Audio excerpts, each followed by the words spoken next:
All right, folks, we're all good to go. I'm sure there's going to be some late comers, but we have a tight schedule, so we'll get started now.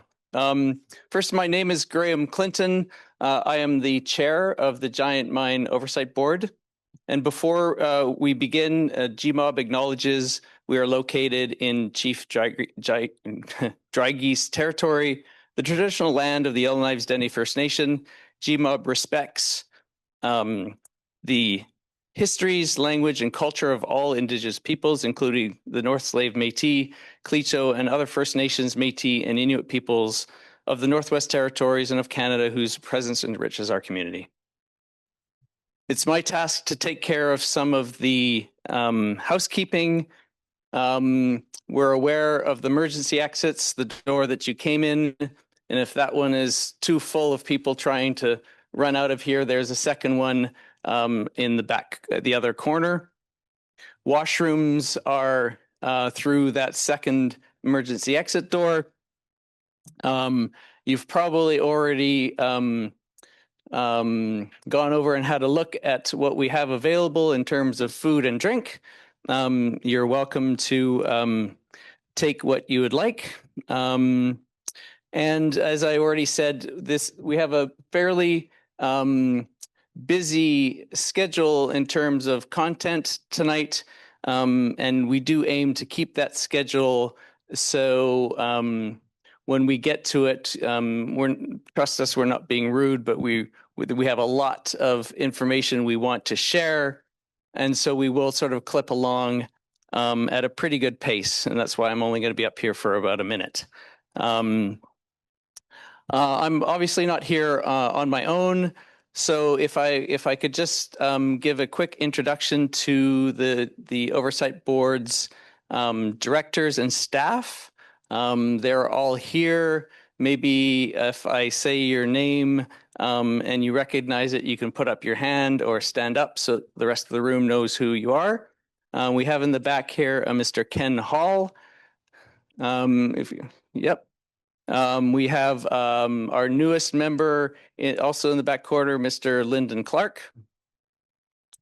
We have Mark Palmer sitting next to Ken. We have Kevin O'Reilly. There he is. It's just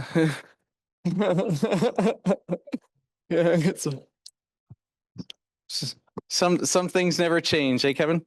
And we have Heather Jameson up here at the front. A particular acknowledgement, Heather is the lead of our research program, so very shortly I'm going to turn over the mic to her.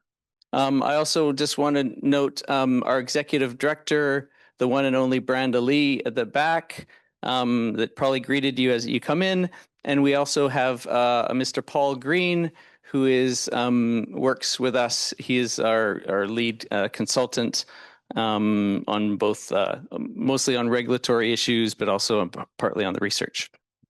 So on behalf of my fellow board members and the GMOB staff, I would like to welcome you to this public meeting where we are excited to share some of the progress made in our research toward a permanent solution for the 237,000 tons of arsenic trioxide currently stored underground at Giant Mine. And like I said, to keep things moving, that is all I'm going to say. So I'm going to turn the mic over to Miss Heather Jameson, and she will sort of give us a little bit of overview about the research program and why it exists, and then we'll get started on some of the presentations. So again, thank you for being here. I hope you enjoy your stay. Thank you, Graham. So yes, I'm really happy to be here. And right now, this arsenic dust is buried in chambers underground at Giant Mine. Usually we call it arsenic dust. Sometimes it's called arsenic trioxide roaster waste, or ATRW. You might hear both tonight. Okay, they're referring to the same thing. And the plan by the federal government is to freeze it. That will be starting in a few years. But our mandate as a Giant Mine Oversight Board is to look at alternatives and look at permanent solution, especially something that would minimize the maintenance and monitoring afterwards. So we've been working with researchers from different parts of Canada for 7 or 8 years. That's what you're going to hear tonight. They're making exciting progress and different things we could do to transform the arsenic dust and store it in some kind of better alternative. And with that, I am going to turn it over to Sonia Olson, who is going to be coordinating the meeting. Thank you, Heather. Thank you, everyone, for joining us tonight. We're so happy that you took some time out of your evening to come join us and hear about some very exciting research. My name is Sonia Odson. I'm going to be your moderator tonight. So my number one job is to keep us running on time, as Graham had already alluded to. So I'm going to introduce the presentations, and I'll also be moderating the Q&A. So we'll have 1 to 2 presentations followed by about 10 minutes of questions and answers for those researchers. And I want to make sure that we're making good use of the time that we have our researchers here, all of them, but one are going to be joining us remotely. So I will ask during the Q&A to please make sure that the question that you have relates to the project or the 2 projects that have just been presented. And if you do have any other questions that are related to the work that GMOB does, but perhaps not related to those specific projects, the board's going to be sticking around at the end of the meeting. And so you're welcome to come up and chat with them and ask your questions there. We also have a poster at the very back there that says the GMOB Research Program. It's a bit of an overview graphic, and we have some sticky notes there. So if you have any questions that maybe we don't have time to get to, or maybe you don't love public speaking, you don't really want to be asking that in front of all these people, or if you have any comments or feedback, we would really love it if during the intermission or after the meeting, if you want to go write that down and stick it up on the poster there, and then GMOB will get a really good feel for what you guys are curious about or interested in, and just get a feel for what's on your minds as folks attending this meeting tonight. So I believe with that, we're going to pass it over to Dr. Tom Al with the University of Ottawa, and he's going to share his presentation about sulfidation. So over to you, Tom. Thank you, Sonia. I hope everybody can see the presentation and hear me, and I thank you for inviting me. So I'm going to first acknowledge there's 3 master students that have been working with us, and they've done a great amount of work on this project. They're Jillian Abraham, Jay Miller, and excuse me, and Sebastian Samart. So the first thing I want to do is just quickly talk about different forms of arsenic. So we talked about the arsenic dust that's underground at Giant. Tom, I'm just going to jump in. We don't see your slides right now. Oh, okay. Sorry.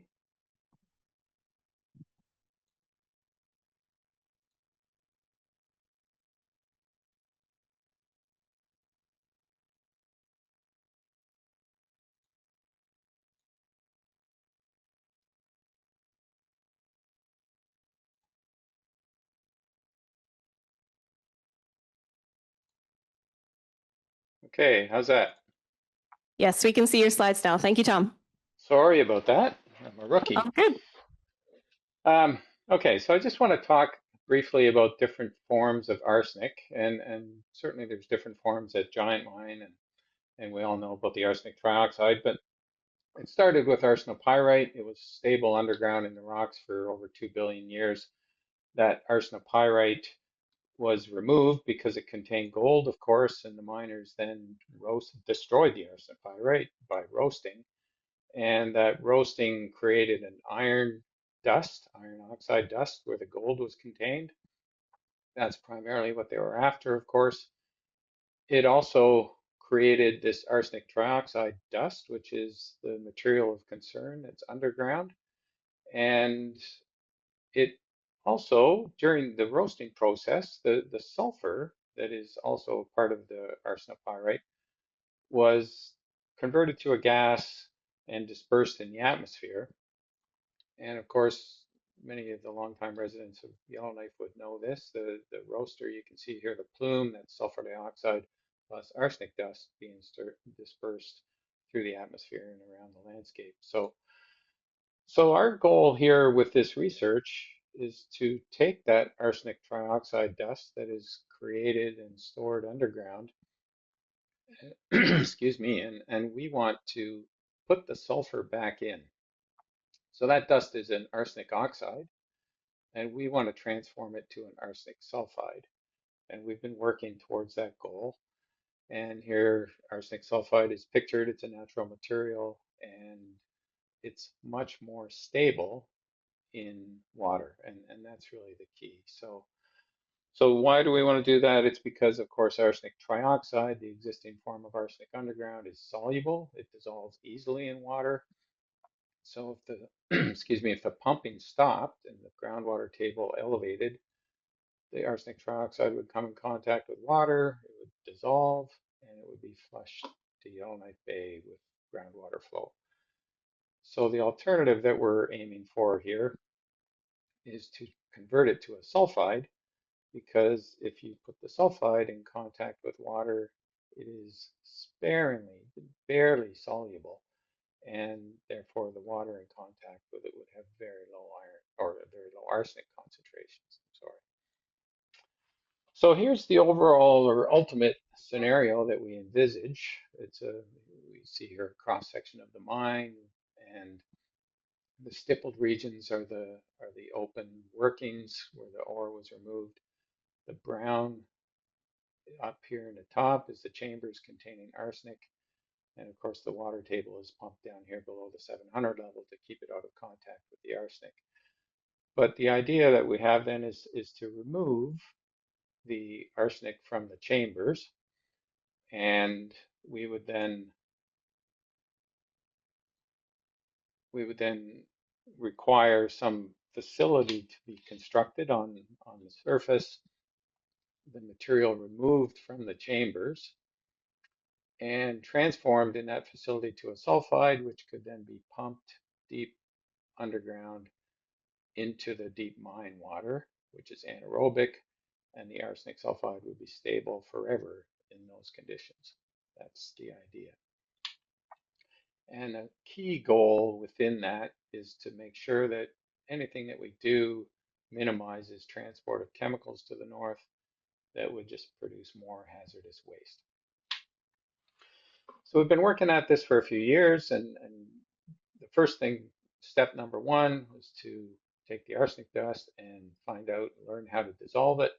We've done that. It turns out we can do that in water with no other reagents. We don't need acids, bases, or other chemicals. It can be dissolved in water. And so that's work that's virtually complete. And so the current focus is the arsenic in water. We want to take the water containing arsenic, add sulfur in the form of hydrogen sulfide, and that creates an arsenic sulfide, which is then stable in an anaerobic or anoxic water deep in the mine. And then, of course, once we make this arsenic sulfide, we are doing tests to make sure that it is stable and does not leach back into the water. This is just a schematic diagram of the research apparatus that we're using, but the guts of it are right here. This is the reaction vessel. In there we have water, we dissolve arsenic, the arsenic dust from Giant, and then from the gas source we introduce the sulfur, and the reaction proceeds inside here. And here's what it looks like in reality. The reaction vessel, all the lines coming and going allow us to sample and provide the gas inlet, outlet, and so on. And this is just a quick shot of some of the experimental data. So if we go up on this plot, we have high arsenic concentrations. So we start with very high arsenic concentrations when we dissolve the arsenic trioxide in water. But then we add sulfur in the form of hydrogen sulfide, and the concentrations plummet, and what we have then are very low arsenic concentrations in the water in contact with arsenic sulfide. So once we transform it from trioxide to a sulfide, the concentrations of arsenic in the water go way down. And the concentrations, as we see here, are less than 1 part per million. This is the reaction vessel open, and you can see the material that we're creating, the arsenic sulfide. What we see here really is kind of a soupy mixture of arsenic trisulfide and water. And this shot on the right is just a scanning electron microscope image of the arsenic trisulfide particles. And I just want to kind of point out the differences in arsenic concentration with these different forms of arsenic in contact with water. So we've got on the far right here on this scale, the scale is arsenic concentration in water.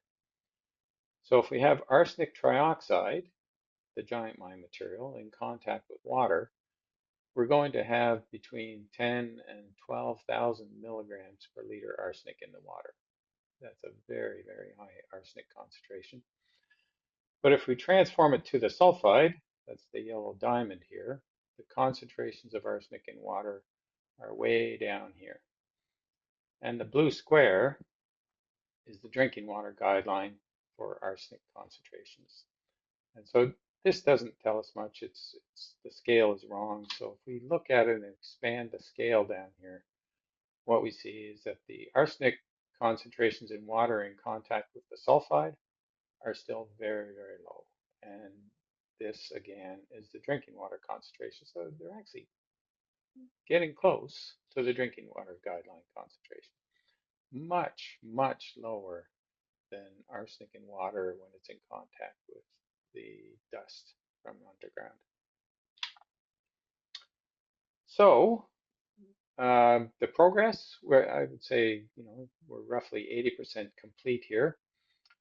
The arsenic trioxide we've shown dissolves easily in water, and there's no chemicals required, just heat. We need heat, energy.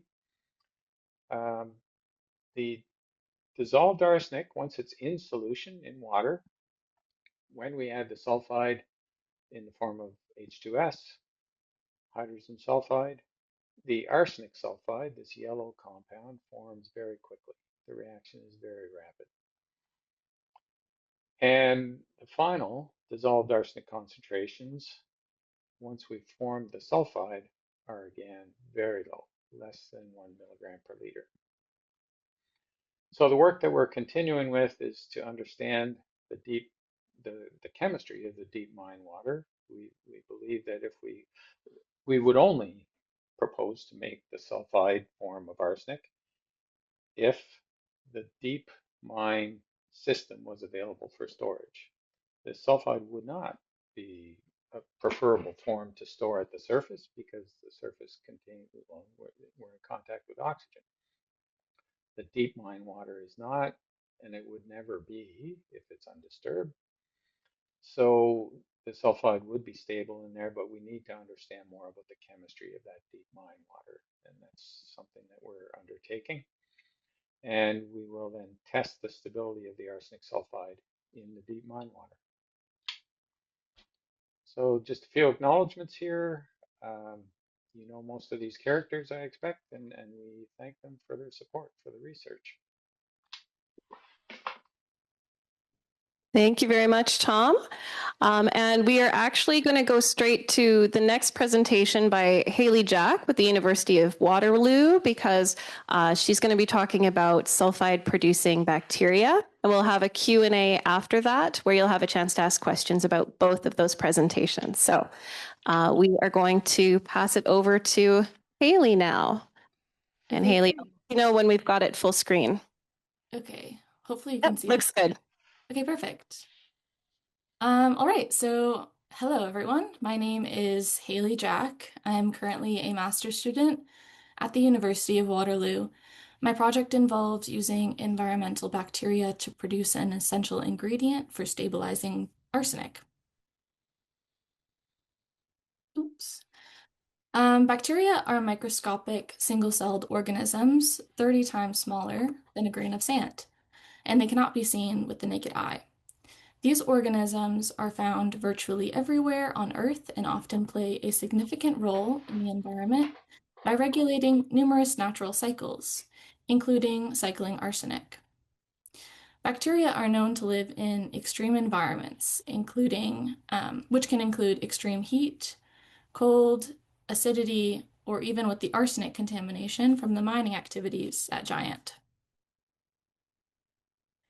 The bacterial community at Giant Mine has had time to adapt to arsenic contamination from mining activities and is therefore well suited for our experiments.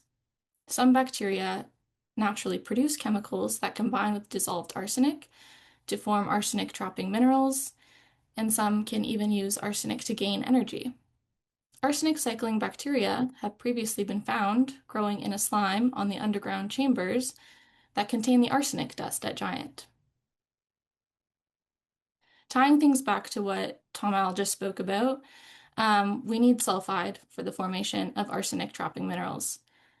There are bacteria that produce sulfide that I will refer to as sulfide-producing bacteria that play a large role in the environment. Oxygen is toxic to these bacteria, and instead of oxygen, they use sulfate, and in the process, they produce sulfide. There are high concentrations of sulfate in the water at Giant Mine, so it was very likely that they would be easy to find on the site.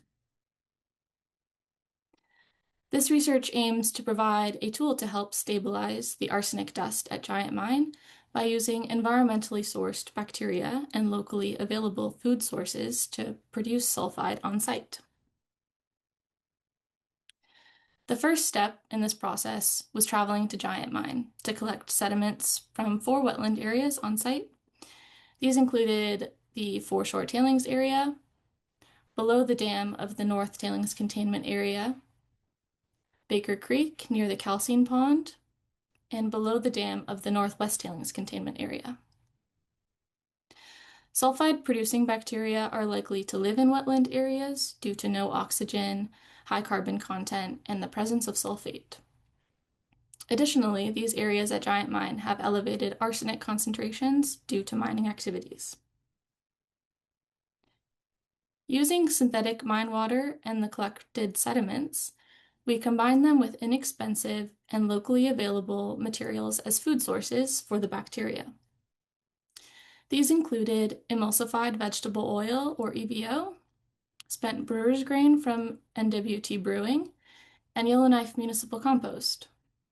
These experiments were monitored over 60 days to optimize the combination of sediment and food sources to maximize sulfide production. After the 60 days of incubation, it was determined that the experiments using emulsified vegetable oil produced the highest concentrations of sulfide, indicated by the arrows.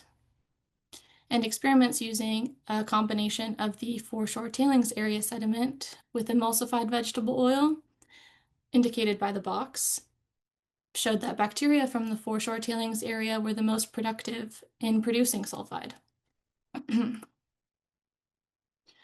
So what does this all really mean for Giant Mine? It means that sulfide can be locally produced using inexpensive and locally available materials without having to transport a high volume of hazardous chemicals to Yellowknife. And there is the potential to trap arsenic using the sulfide produced by the bacteria already found at Giant Mine. The next steps for this research would include a longer-term, larger-scale experiment to mimic a real treatment system that could be implemented at Giant Mine.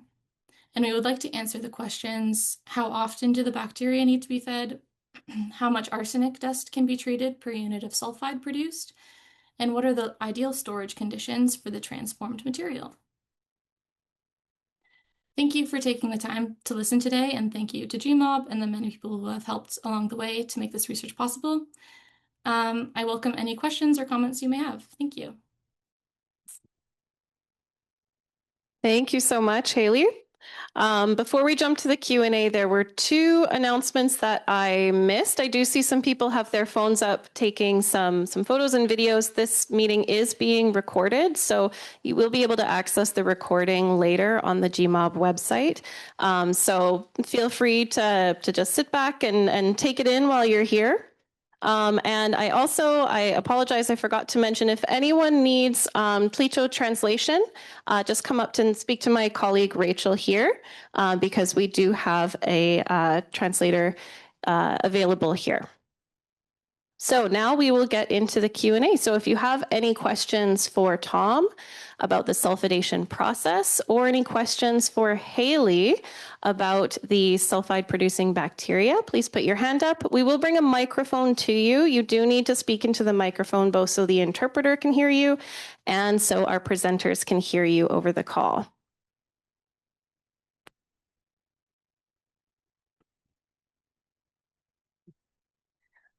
A question for Dr. Tomau, please.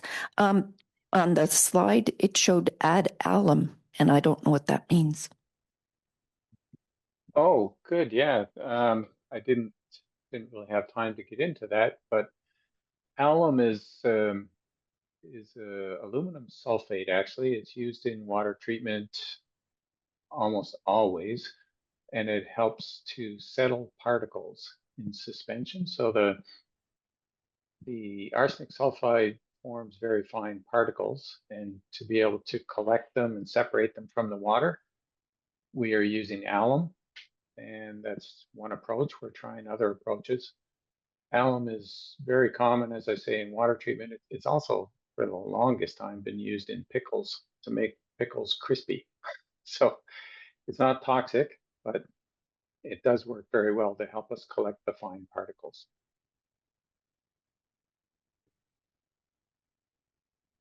All right, I saw a hand up here a bit closer to you, Rachel. Thank you. Yep. Thank you.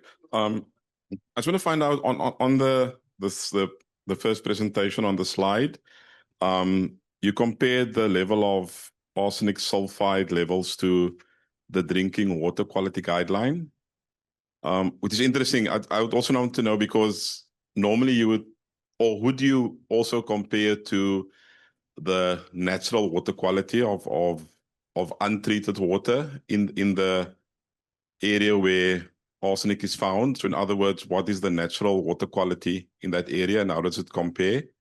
And then also, how would that minimum presence of arsenic sulfide in worst case scenario be able to be treated by a water treatment plant, which would typically be the Yellowknife water treatment plant, or any conventional water treatment plant? Thank you. Sure. I have not worked on the waters in and around Yellowknife, so I can't really speak to the background, what we might call background arsenic concentrations in those waters, but I suspect that they would be on the order of something a little above the drinking water guideline. Maybe Heather and there might be other people in the audience that have that information, but I don't. If there was some elevated arsenic in a water supply for Yellowknife, I assume that the Yellowknife municipality is diligent and watching their input concentrations and making sure that treatment is done if necessary. But I really am not involved and can't speak to those issues directly.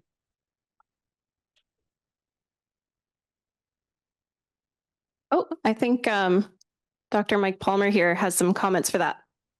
Thanks. Yeah. So our water, well, we all know our water comes from Yellowknife River, and the levels of arsenic there are typically under 2 parts per billion. So 5 times less than the drinking water guideline. And it's about the same in Yellowknife Bay. And then as you get further out into Great Slave Lake, it actually drops below 1. Yeah. So quite low. Thanks, Mike. Towards the back. We have one more question towards the back, and then potentially a follow-up if we have time. Thank you. Just a quick question. In both research projects, no timelines. Are there any timelines for the steps that are implicated in both projects?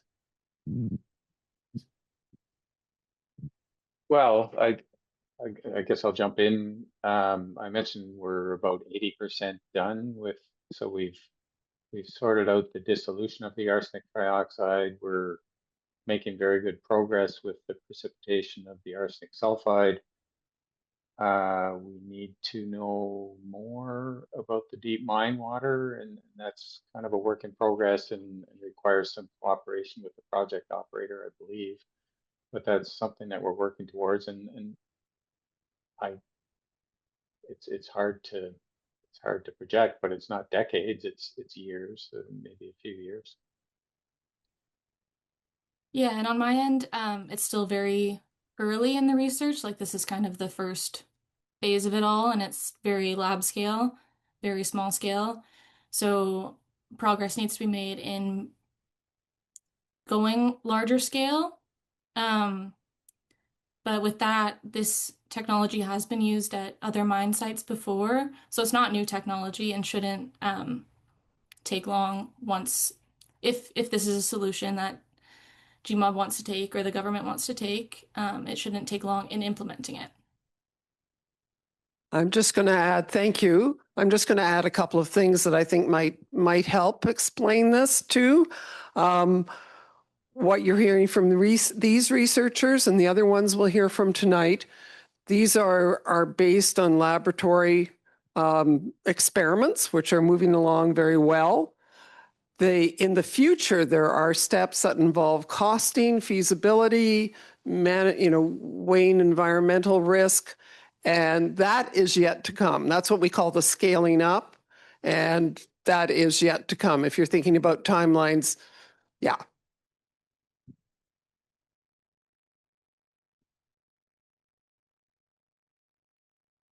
Okay, I think we have, did you still want to ask a follow-up?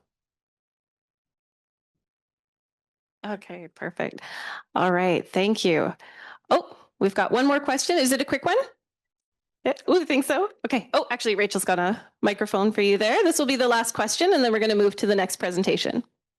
So just in terms of time, I would understand that once you add that, the hydrogen sulfide gas, the precipitate is very quick. So that's not a time factor. But I'm just wondering with the bacteria, like how long does it take them to eat the stuff and turn it from a sulfate into a sulfide? Yeah, that's a good question. I don't have like very specific numbers, and like growth would have to be determined kind of in the next step, determining how much food or like food sources, what it would need when that gets diminished. So that's kind of in the future. But all the reactions happen quite quickly, like turning sulfate to sulfide happens quite quickly, and it's based off of additionally how quickly they are able to use the like food sources. So they kind of go hand in hand about how easily they're able to use those food sources, how much sulfate is available, stuff like that. I could just add to that, there's different ways. I mean, Hailey mentioned that bioreactors are used on mine sites, and that can be scaled for whatever, to some extent, for whatever sulfide requirement you have. But there's other chemical means of producing sulfide for this purpose as well. So there's a few options there. All right. Thank you so much, Tom and Hailey. We're going to move to the next presentation now. So our next presentation will be Jean-Philippe Mai with Dundee Sustainable Technologies, and he's going to talk about the industrial process of making arsenic-containing glass. So I'll pass it over to you, JP.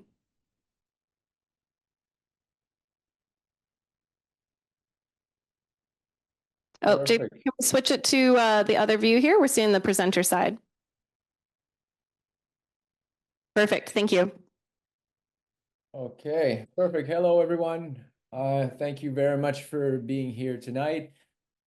Pleasure to be here myself to present and introduce our company and the work that we've been doing with arsenic trioxide, notably using our glass lock process. So perhaps I'd like to start by introducing our company. Dundee Sustainable Technologies, we have been very active in the development and now commercialization of novel metallurgical processes for the mining industry. So we've been active for over a decade, close to 15 years now. I myself have been with the company for 14 years. And throughout this time, we're able to develop and demonstrate our processes industrially. And we now have a web of patents, so over 40 patents in 16 countries that are providing an IP around our processes. Our team is mostly composed of technical people. We have a lot of metallurgists, chemical engineers, chemists, very technically oriented people, where we've really been focus on the development of novel processing approach for the mining industry. So what we have been developing was we first started with our clever process, which is a cyanide-free gold extraction process. And of course, when you're developing a new gold process, people send you their worst material. So we worked with a lot of arsenic-bearing gold ores. And when, as Tom mentioned, when we decomposed that arsenic sulfide compound, we were left with an arsenic product which needed to be stabilized. And we weren't quite impressed with what the industry was doing in terms of arsenic stabilization. So this is what drove us to then develop our glass lock process for the stabilization of arsenic, dedicated to in our case, we stabilize using vitrification. So glass lock here is really going to be the main objective here at introducing to everyone tonight. But just want to also show this photo. This is our facilities. We are headquartered in Thetford Mines, Quebec. So on the East Coast, about halfway between Montreal and Quebec City. We are in Thetford Mines, which is a known mining area, has been mining asbestos for over 100 years. And this is where we built our clever processing plant in 2015. So already over 10 years ago. But we also have all of our laboratory facility. We have our glass lock piloting facility. And this is where we do a lot of our development, test work, and engineering for our processes that we apply and are commercializing on different projects globally. This is also a photo of our glass lock industrial demonstration plant, which is on site and operating copper smelter in Namibia. So again, this is just to provide a visual on the process, but I will be happy to go a bit deeper as I'll introduce the process a bit more at depth in these next few slides. So glass lock, really the objective and the intent behind glass lock and what we were able to do is arsenic has the particularity of volatilizing at very low temperature. So what we have been able to do is to form an intermediate compound which is stable at the melting temperature of glass. And this allows us to incorporate high amounts of arsenic within a glass matrix. And the glass matrix itself provides its stability, being an insoluble product. And the processing approach to generate the glass is quite simple, where we have an arsenic feed, which can vary in different form. In our case here, it's arsenic in the form of an arsenic dust as a trioxide, which we then mix with the mixture. We also have some flexibility in the mixture preparation, where essentially we need a source of silica stabilizers such as iron, and then a flux for the glass making product. So we mix the ingredients together, and then we form little charcoal-sized briquettes, which we dry at low temperature, and then we feed to the melting furnace to then pour the glass product. So quite a simple process. And this is some photos of the glass product. So it's really a black obsidian looking glass. So very familiar with volcanic obsidian, which is naturally created, but this is a glass form. So its properties are that it's an amorphous glass. It's a single phase. There's no, we're not encapsulating arsenic within the glass. It's really the introduction of the arsenic within the glass matrix. And this is what provides it its stability. And I don't know if the GMOB crew has brought some of the glass, but there might be some glass around for people to look at and to feel. In terms of arsenic in the mining industry, I think this is a global problem. It's not an issue which is only exists at Yellowknife. Arsenic is still a challenge within the mining industry.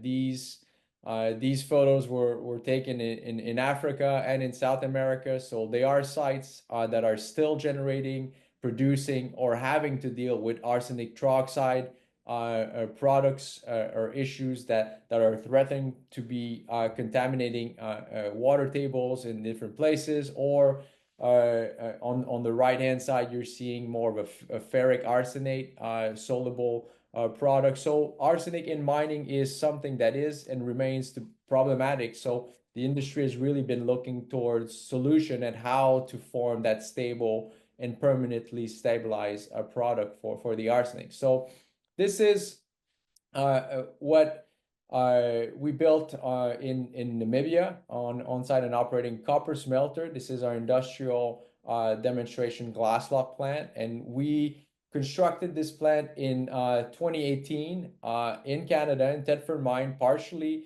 and then we transported and commissioned it on site at the smelter. So we operated this plant for a year and then handed it over to the operator for continuous operation. So this plant was purposely designed to treat and to stabilize arsenic trioxide in the form of an arsenic trioxide dust, which is recovered from the smelter off-gas treatment circuit. So very similar material than the dust that are generated and are stored underground at Giant.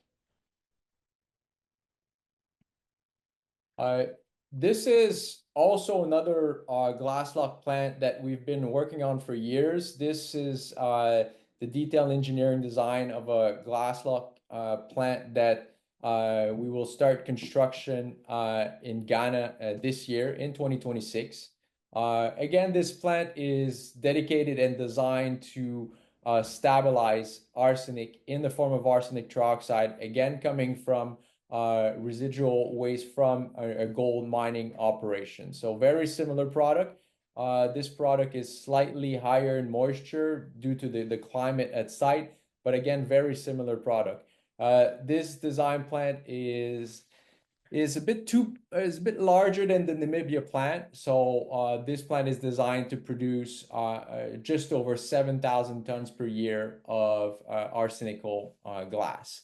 So as part of the process and working here with a tier 1 gold miner, they were very involved in the design, very curious about how the process works. So we took them to Namibia so that they can see the plant in operation, and witnessed and see how the glass is being produced industrially. So again, this plant is in Ghana is going to be about an 18-month construction time, again, which will be built partially in Canada and partially on site for assembly. We've also been involved in a project a bit closer to home in Quebec. Again, this is a very similar material than the giant mine. These are our legacy arsenic dust coming from old roasting operations. And this is a waste which has about 3,500 tons of arsenical flue dust. Again, we were involved in designing a design for the stabilization. This is still in early stage in Quebec. However, that plant would be very similar in size than the one we built in Namibia. And now, just to bring this a little bit closer to Giant, we have been involved and in discussion with the Giant Mine Oversight Board for numerous years. We were first identified as one of a key solution for the permanent stabilization back in 2017. And then we've been involved with the GMOB ever since at working and at demonstrating how our process can apply on the specific giant dust. And here, this slide is just showing the glass and the product, how it compares with other projects or other arsenic dust which we've treated and characterized. So very similar product in terms of arsenic trioxide profile, and yet the glass that is generated using glass like is also very similar and comparable. So we have first generated and delivered to GMOB in 2021 about 6 kilos of arsenical glass, 3 times 2 kilos that had different formulation to try different types of product and some variations in the products. And Alana, I believe, will be talking about some of the results and the later presentations. Again, recently in 2024, we also optimized further the glass formulation. And in this time, the objective was to incorporate and to use local regions such as flotation tailings available at site as a region and as an ingredient for the glass making formulation. And just last year, we also worked with GMOB on the production of much larger samples. So we generated 2 times 25 kilogram of glass, again, using 2 different formulations. So 125 kilogram is using laboratory or industrial grade regions, and the other 25 kilogram is using industrial regions, as well as flotation tailings as a local source of region for the glass making formulation. And we were lucky to host some of the GMOB team to our facility to witness some of the operation and some of the pouring, the glass making while we were producing these samples. This is also a larger scale design, engineering design, which we've completed for the smelter in Namibia. And I'm showing this slide because this is a design which could be well suited for the size and the amount of arsenic trioxide which is in need to be stabilized. So this plant is designed to process and to generate over 100,000 tons per year of stable arsenical glass, which translates into anywhere between 20 to 30,000 tons of AS per year. So that would be a similar size of what could be used at a site the size of Giant. And I'd like to maybe finish on this slide to show how much glass would be generated if we were to stabilize and to vitrify all of the Giant mine arsenic trioxide. So with rough calculation, we could generate about 1.6 million tons of glass. And it's difficult sometimes to visualize what that would look like. And we have a good example at our own front yard in Thetford Mines in front of our plant. If you look at the right photo, that center building, that's our plant. And so we are right in front of millions of tons of asbestos tailings. And the tailings that I've circled in this image, these are 25 million tons. So again, just to provide a perspective of what say 1.5, 1.6 million tons of material would look like, I thought it was always a good image to show in terms of volumes what could be generated in terms of glass. And again, the glass is stable, and hopefully the intent would be to then repurpose the glass for geotechnical applications or on-site use. So with this, I'd like to thank you for listening to our introduction of a glass lock process, and I'll be happy in due time to answer any questions you may have on our process. Thank you so much, Jean-Philippe. And we have another double-header presentation because we have Dr. Alana Wang from the University of Waterloo. She's going to give a presentation next because she's been running some tests on that glass that JP was talking about. And then we'll have a Q&A after that. So Alana, I'll pass it over to you. Thank you, Sonia, for the introduction. So let me move my presentation.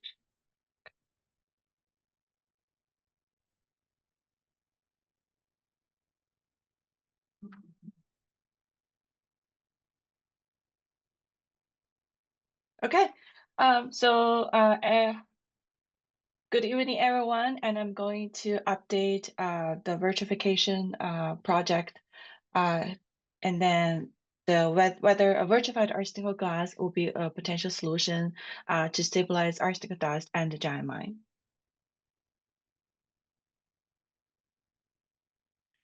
So JP already gave a great presentation about vitrification. In a simple word, vitrification is a process that converts waste by mixing with other chemicals, heat in high temperature, and then let it cool to form stable glass. So the purpose of my project is to test whether the arsenic glass is safe for both short-term and long-terms. The project is divided into two steps. The first step is to look at the short-term leachability, which is just testing the glass materials in different solutions representing different environmental conditions. And this test is normally last for a maximum a few days. And if the glass materials withstand this test, the next step was to evaluate the long-term stability. The next step was to evaluate the long-term stability of the glass materials. For example, when the glass materials are exposed to continuously flowing water, and then we're going to determine conditions that may not be appropriate for final storage.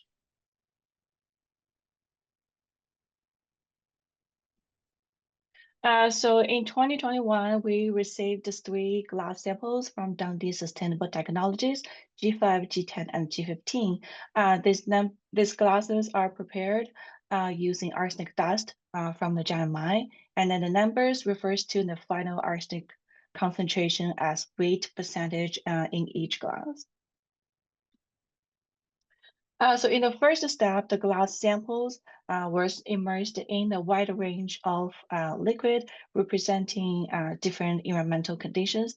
These liquids were selected because they have been widely used to evaluate leachability of contaminated sediments. So the first 3 types of liquids are dilute solutions, and they represent conditions relevant to environmental conditions. Overall, less than 0.02% of arsenic in the glass dissolved into solution.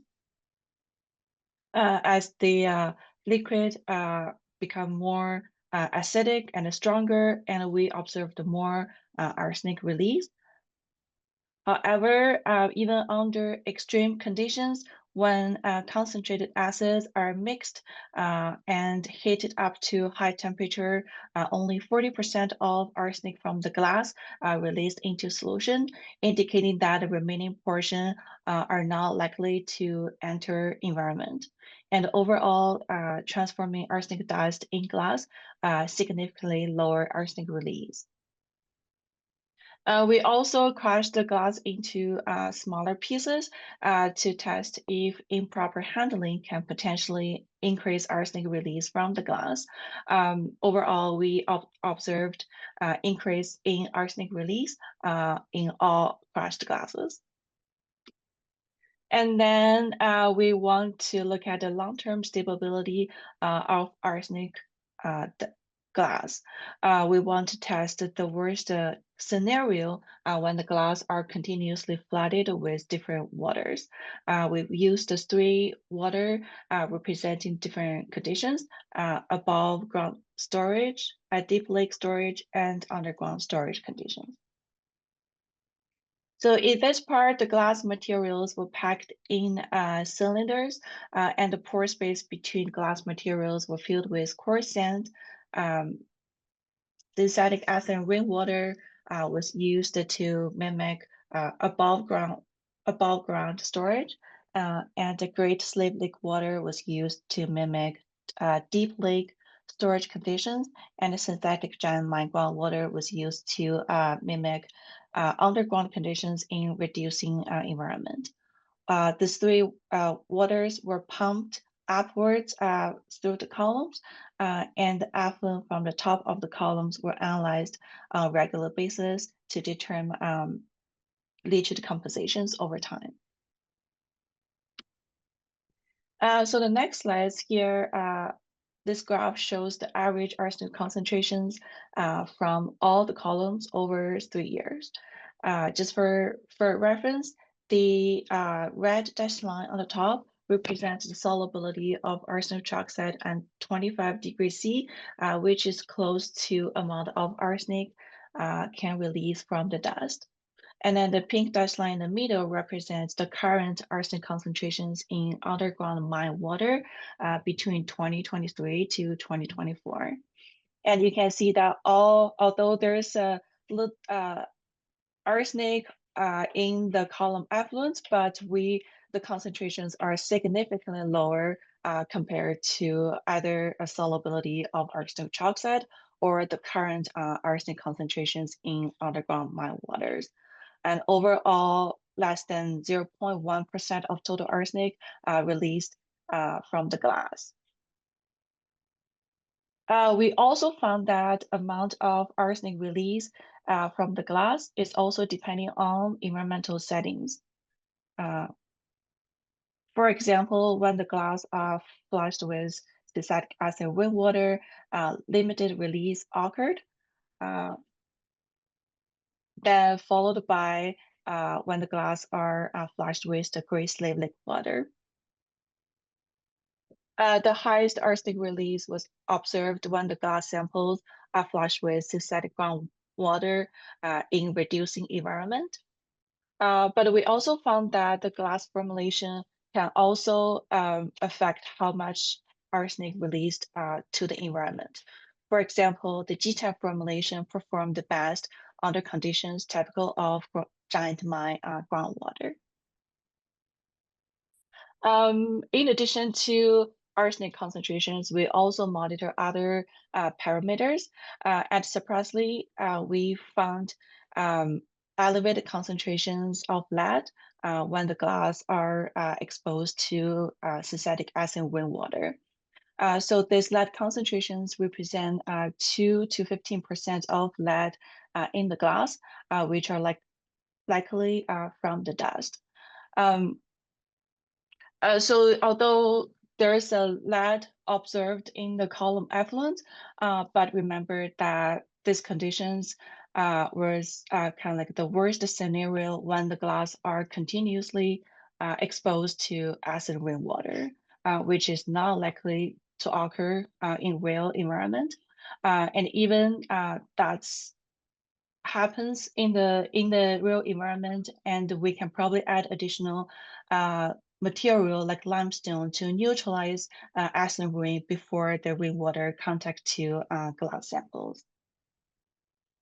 So overall, from our study, it suggests that vitrification can substantially lower arsenic release from the dust. However, when the glass are exposed to continuously flowing water, dissolution may occur, and the extent of dissolution strongly depending on environmental settings. Other contaminants in the dust can also enter the environment.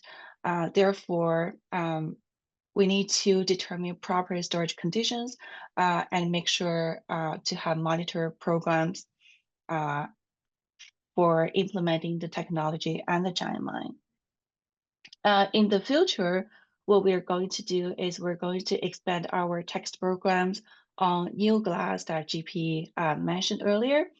So these glass are prepared from the dust collected at a different chamber, and portion of them were prepared with some tailings.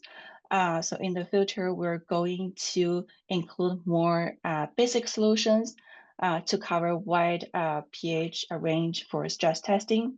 And then we're going to test large blocks, see how arsenic release from a fairly big blocks compared to small pieces. And then we're also going to include experiments that cycles dry and wet environment, which is more close to filter storage environment. Results from this test will inform if the glass will be stable at different conditions. And again, if the tailings can be safely used as ingredient to produce the gas, it may help to lower material cost in the future. This is the end of my presentation, and I would like to thank all the people who involved in this project, and I'm happy to answer any questions that you may have. Thank you. Thank you so much, Alana. So we now have time for a few questions.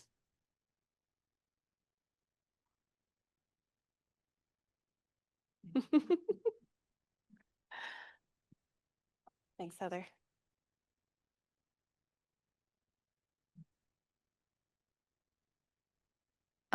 Could you describe, so it said silica and iron and then a reagent or flux. So besides the silica and iron, what is needed and how much of it?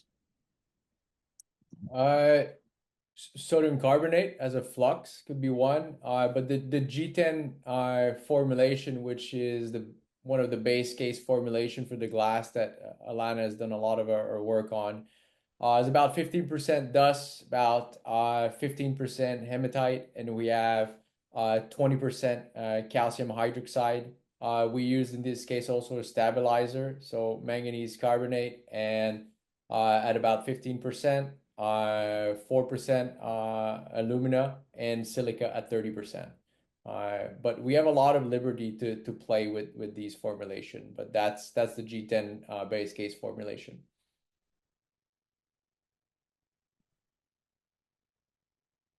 All right, do we have any other questions for JP or Alana?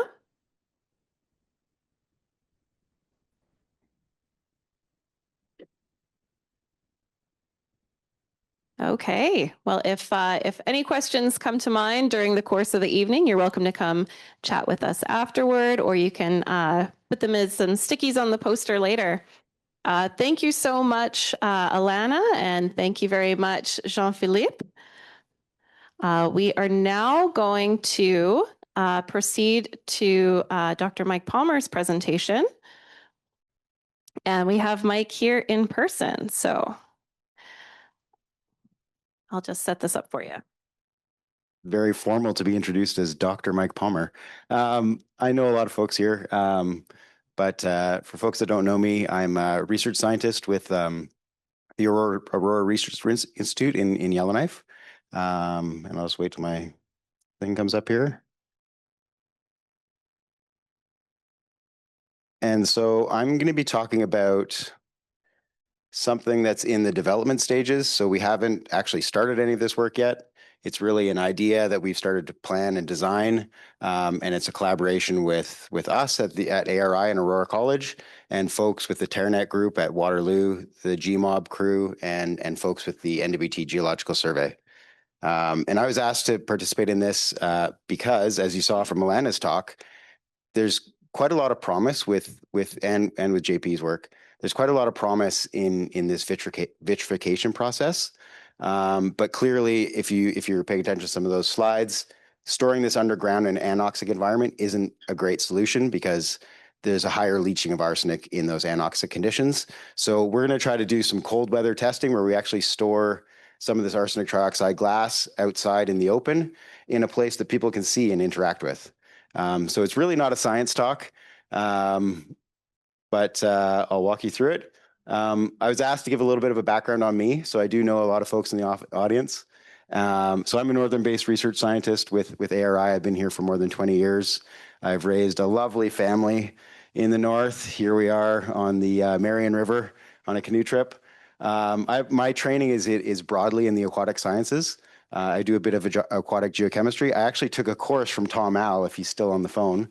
I audited the course because I didn't have time to do the whole thing. But I run a small research group at ARI that focuses on the aquatic sciences. And a lot of our work is applied to questions about how lakes and the landscape recovers from mining pollution in the region. This is a little bit more on our group. So we're currently four of us. So there's Seamus Daly here. And then we have two other new folks that came into the office. So Victoria Tweedy-Petrie, which some people might know, and Stephanie Miklasovich. So a lot of our work, we work with Heather Jameson quite a bit as well, and others in the room. And a lot of our work focuses on processes in lakes and processes on the land, and ultimately trying to address the question of what happens to arsenic in the long term on the landscape and in lakes. So as we saw from JP's work and from Alana, this vitrification idea is actually showing to be a pretty promising solution. But I think is what people were getting from those talks is all of these experiments have been done in the lab. So it's all experimental. It's all been done in the lab. None of this has been done outside yet. So it's now at the stage where we can bring this outside and we can actually test this glass under northern field conditions. Because we're doing this in Yellowknife, we also have an opportunity to bring people to the site. So we can do things like training northern students, which is really important for us at the college because we have a mandate for education and training. And so we can bring some of our students in programs like the Environment and Natural Resource Training Program. Those students can work with us, receive training from folks like Dave Blow's group at Waterloo and others, and they can get specific hands-on training that they can then apply in their future careers. It's going to be in a central location, so there's going to be a spot where high school students can come up and they can check out the site. And we're going to work with the NTGS. I'll get into this actually.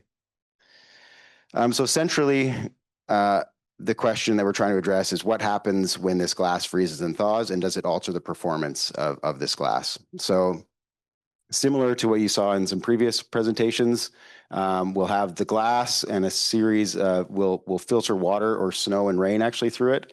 And we'll collect things at the end and we'll measure those things to essentially assess the performance of that glass. I have a nice kind of schematic here that shows that in a bit better of a conceptual idea. So this is the trailer that NTGS has offered to us to use. This is behind their building. So NTGS, sorry, is the Geological Survey. It's right beside Sir John High School. And so this is a great space because a lot of the instruments that we're using need to stay warm. And a lot of the effluent that we're catching that runs through the glass, it can't freeze. And so what we've drawn here is this is what the inside of the trailer would look like.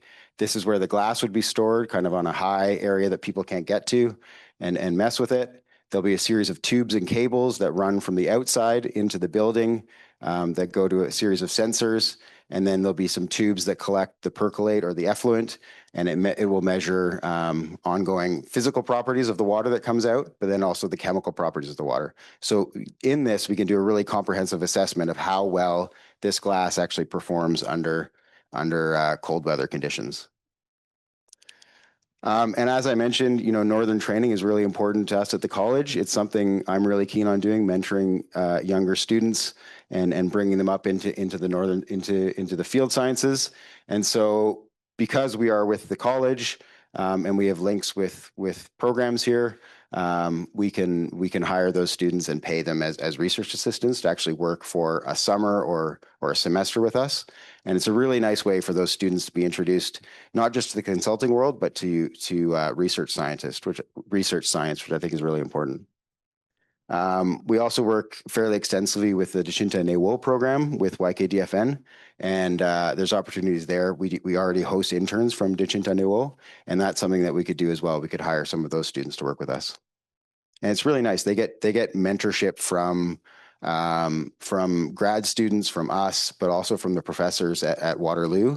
And they'll have opportunities to go down to Waterloo and see what the university's like if they ever wanted to go down there. We have an outreach program at ARI, and they're a great group. They are really good at making things interesting for students. And so there's an opportunity. Well, we're going to work with the Geological Survey, and then there's a library department at Waterloo in geological sciences to develop some outreach material that talks about the mining life cycle, the history of mining in the NWT, and remediation. And we're going to try to develop this for students with the goal of raising awareness of mining and remediation in local high schools. It's amazing actually how little high school students in the territory, how little training and education they get about one of our major industries. So as I mentioned, this is really a concept, and we've started designing the project and the experiments. We're still trying to secure funds to make this happen. So that's what we're going to be doing this winter, writing proposals and trying to figure out how to pay for all this. But once that happens, we're planning to start building in this coming summer or fall. As we're doing that, we're going to refine the experimental design with Dave Blow's group in Waterloo. And then you can see here, after that, we'll start hiring folks. We'll reach out to educational organizations and start finding candidates that can work with us. And we're planning to start the experiments in a year, like spring in a year from now.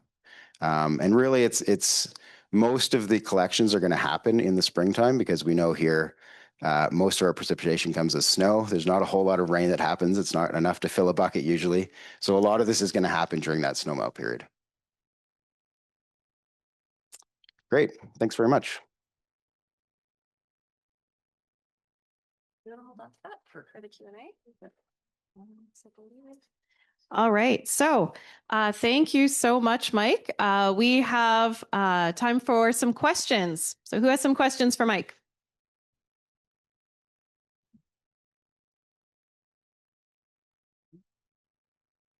This might cross over into the previous two, I don't know, but I think JP had mentioned something about using the product for geotechnical something. I'm assuming that's like aggregate, or maybe it gets used for fill, or I have no idea. Is that part of what you'll be able to get a better sense of, as whether it would ever be possible to use it in, as opposed to just storing it, but actually using it for something that we need up here?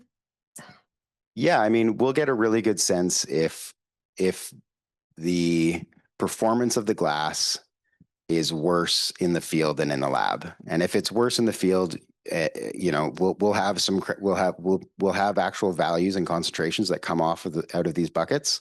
And if it's at a level that we wouldn't want to have in the environment, it wouldn't be a solution that we propose for that. Yeah. All right. Do we have any other questions?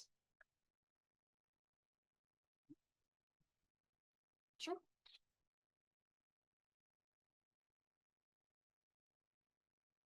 Thank you. How is the data from the projects in Africa applicable to the vitrification projects in Canada? I think that's a great question for JP if he's still there. Yes, I'm still here. It's a good question. The data that we generated in Africa, a lot of it is private data, but we're utilizing a lot of the standard EPA protocols and guidelines. Of course, the entry data is the EPA 1311, the TCLP, but in all of our projects, we actually go beyond and do more of the EPA 1315 tests using more monolith testing. It's a kinetic leaching approach, so you're generating a lot of more data. And when you go down that route of exploring the kinetic leach tests and using an EPA 1315 protocol, you also need to compare it with your local background and your natural arsenic and occurring level. So which we've also done, and the glass compares very well on a project that we did in Quebec, which is a bit closer to us here. So it's on project per project, but I think that this data could definitely be applicable and be used. But Alana and the team are also doing some great and generating some great data also to be used for the project. Thanks so much, JP. Oh, we have a question up here. I'm not sure who this would apply to, this question, but I was wondering if there's been any thought of the glass, if it was formed into something round like a marble, and would that minimize the chances of fragments breaking off and becoming more soluble or more mobile if it was in a form of a circular as opposed to being sharp with sharp edges that can break off more easily? Yeah, that's a great question. So I think, JP, do you want to answer that, or should we let Alana answer that? No, but I can answer from my perspective. We have looked at a lot of different ways, which is it's all feasible, it's all possible. Going into and being involved with Glasslock, we realized that first glass making is a whole industry in itself. So there's a lot of options as to what could be the final form, shape of the glass.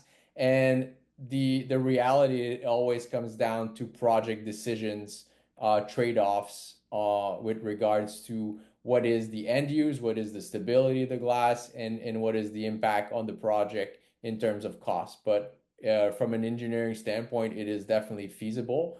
But right now, most of the standard that is being used in the industry is the TCLP, which is you take the glass and you crush it to sub 9 millimeters and you assess its leaching parameters for an 18-hour norm protocol. So most of the sites are happy with this standards. We like to think that there's definitely some benefits of optimizing the shape of the glass to minimize fragmentation, which in turn reduces mobility in the long term.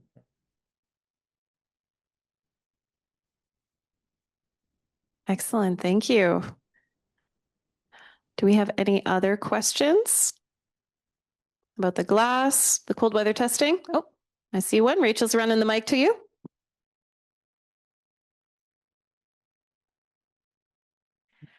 That's a really exciting project, Mike. How close are you to actually getting funding in place to make this happen?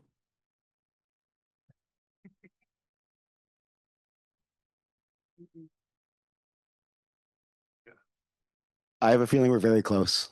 Yeah.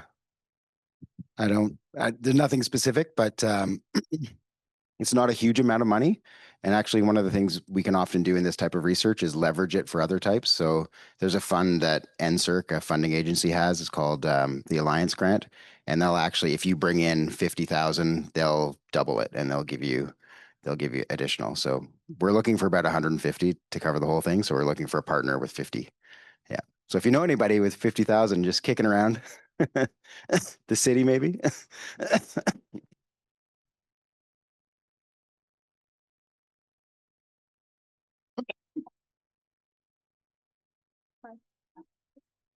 On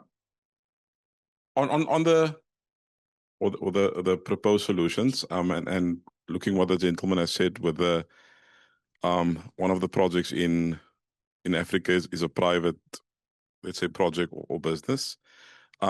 What would and this maybe would be for the Giant Mine Oversight Board, what would be the opportunity for how this relates to economic development in the north, and then especially for the potential of the First Nations in the affected area in terms of getting involved in research, maybe contributing, and also, or would this be what kind of partnership would that be if this is a solution that would be carried forward? Speak to that.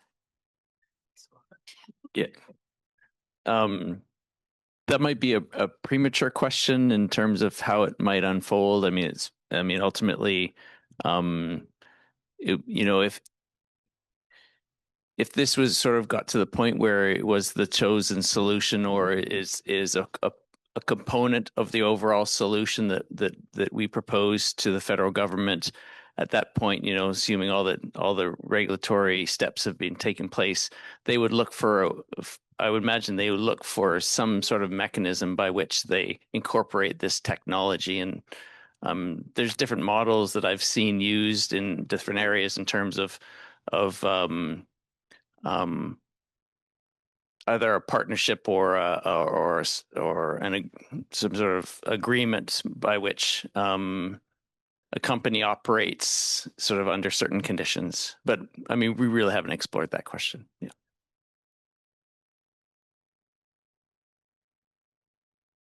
Yeah, great question. Do we have any more questions? I actually have a question for you, JP.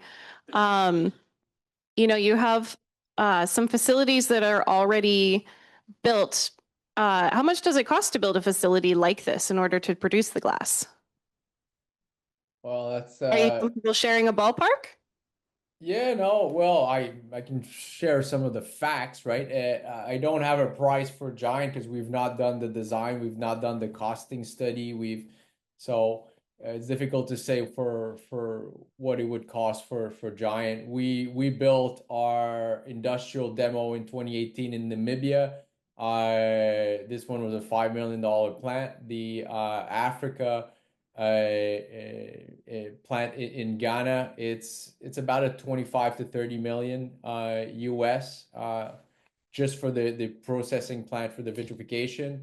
And the larger design, which we did a class 3 engineering for a couple years ago, this one is about an 80 million US. So I'm just sharing those numbers honestly, but there's a million questions and details on defining battery limit, what's in those numbers, but this is to give you a ballpark of what a glass lock plant could look like in terms of price. But of course, then you need to add on all the peripherals and the utilities needed to support such facilities, right?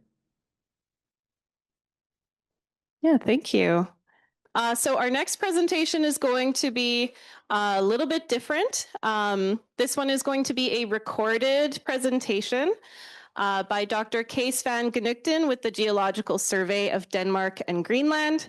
As he is in Denmark and it is the middle of the night for him there, he pre-recorded his presentation. So he regrets that he can't be here with us, but he does have a colleague, Tamara Edmansky with UBC, who will assist with the Q&A. So between Tamara and ourselves, we'll do our best to handle any questions that you might have for Kees. So Brenda, do you mind pulling up the recording? Thank you.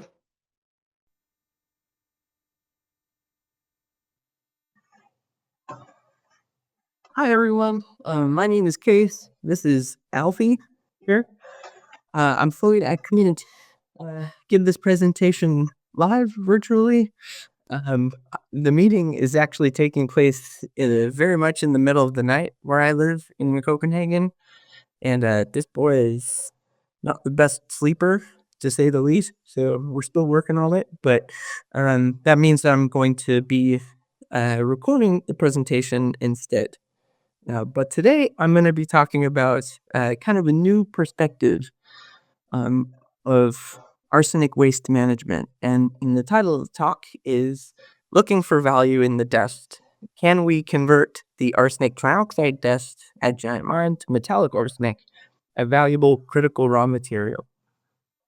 So before I get going with the actual project, I think it makes sense to give a short bio of who we are. So my name is Keith, like I said. Tamara, or Tam, is also part of the project. She and I got to know each other as PhD students when we were working on arsenic treatment, so for drinking water. And I was a PhD student at UC Berkeley in California. She was a PhD student at Oxford in the UK. And now I'm at the Geological Survey of Denmark and Greenland, which is located in Copenhagen. All the time is at UBC.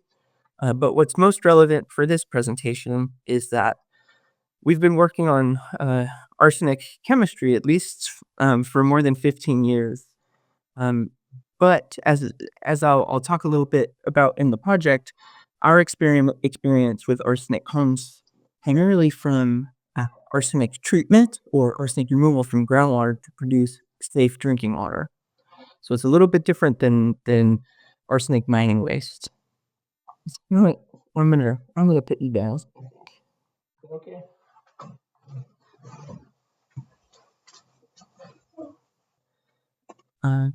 Before I get into the details of the project, I have one more slide, and this slide was just to show that this project is not actually ongoing, so it hasn't started yet. It's currently unfunded. So we've been talking with GMOB for about 2 years now, and we're very excited to start the project, but we haven't started it yet.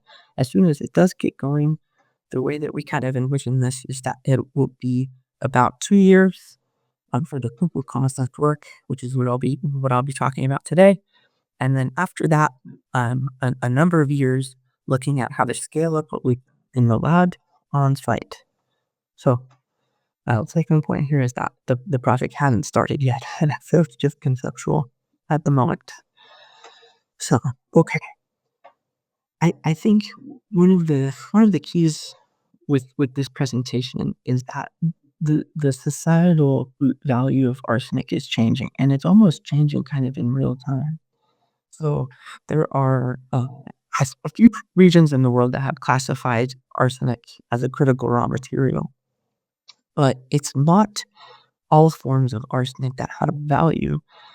It's metallic arsenic. So arsenic in the dust is not arsenic. Well, metallic arsenic has value because it's used to produce a variety of products that are needed to transition from fossil fuels to clean energy. So batteries, alloys, high-speed electronics, and something that's probably the most interesting to me is semiconductors. So metallic arsenic is one of the materials that you can use to produce semiconductors. And semiconductors are basically the foundation of modern electronics. They are in everything. They're in computers and cell phones and satellites and radar and all many modern products. So the demand of semiconductors is increasing almost exponentially, and I think that's the reason why it's just the societal value of arsenic is changing. So even 5 years ago, arsenic wasn't considered a critical raw material, at least in the European Union. But now it is. So what we've done, I mentioned before that Tam and I have been working on arsenic treatment, especially arsenic removal from groundwater. And what we've done is that arsenic treatment is, it keeps drinking water, but you generate this waste byproduct. And we have figured out a way to convert that arsenic-dating waste from groundwater treatment into metallic arsenic. And we published that just a couple months ago in Science Advances. And we think that this chemical process that we developed for arsenic and groundwater treatment waste is going to work very effectively for the arsenic trioxide dust at Giant Mine. So how would this chemical process work at Giant Mine? It's you can kind of think of it in two stages. The first stage is just taking the arsenic dust, putting it into water, giving it some time to let arsenic in the dust dissolve. So arsenic goes into the liquid, into the water, and that leaves a kind of solid residual. that contains a lot of the other materials that are in the dust that doesn't dissolve. And those can be separated quite easily from the arsenic-rich liquid after arsenic is dissolved. And that residual solids, those are what contains a lot of the gold, antimony, copper, the other valuable components of the arsenic dust. So that's kind of the first stage. We can dissolve a lot of the arsenic dust and then create this liquid that has a high concentration of arsenic. So if this looks familiar, it's actually quite similar to one of the projects that you might have already seen today or tonight presented, and it's the sulfidation project. So all of the work that's been done on the sulfidation project we can really use to help design this first stage of our experiment. Now, after arsenic has been dissolved into the water, we add a solid reductant. So this is a little bit different than the sulfidation project because this solid reductant turns the dissolved arsenic into metallic arsenic. And so you have a suspension basically of this really beautiful grayish, blackish color metallic arsenic. And that's very easy to separate from the water. And so you end up with this kind of powdered metallic arsenic that we can use in semiconductor synthesis, where we hope to try to do that, as well as other industrial applications, batteries, alloys, etc. So that's kind of the simple idea here. Before I get going onto the next slide, I think it's important to note here that this is the way that I've shown it here is quite simple. I think we haven't tried this with the arsenic dust yet. We've done this with groundwater treatment waste and it works quite well, but the arsenic dust has a different chemistry, and we expect that, as simple as it looks on this slide, we're going to learn a lot. And the project can kind of move around a little bit, but this is as good as we can hypothesize at the moment. Okay, so what are the benefits? Let's start with the plus side. So I'd say the main benefit is that this project aims to really view the arsenic dust as a resource. And in fact, we are going to be physically removing it from the site, converting it into metallic arsenic that we can use for industrial applications. I think this is quite different than many current practices for remediating or stabilizing arsenic-laden waste. So those kind of traditional methods are based on containment. We don't want the arsenic to move around. We don't want it to go into groundwater. This project is quite different because we're physically removing it. And in that sense, it's more consistent with the permanent solution, because if we're removing it from the site, there's not going to be the need for perpetual maintenance, perpetual monitoring. And the best case scenario, we might even generate something that has some economic value.